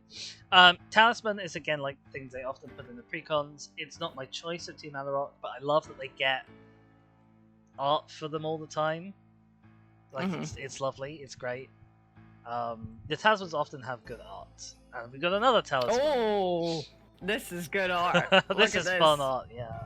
Like all the Doctor Who ones have like random baubles and stuff, like the 4th Doctor's scarf and the 13th Doctor's goggles and stuff. So they always pick well the stuff that they are putting in.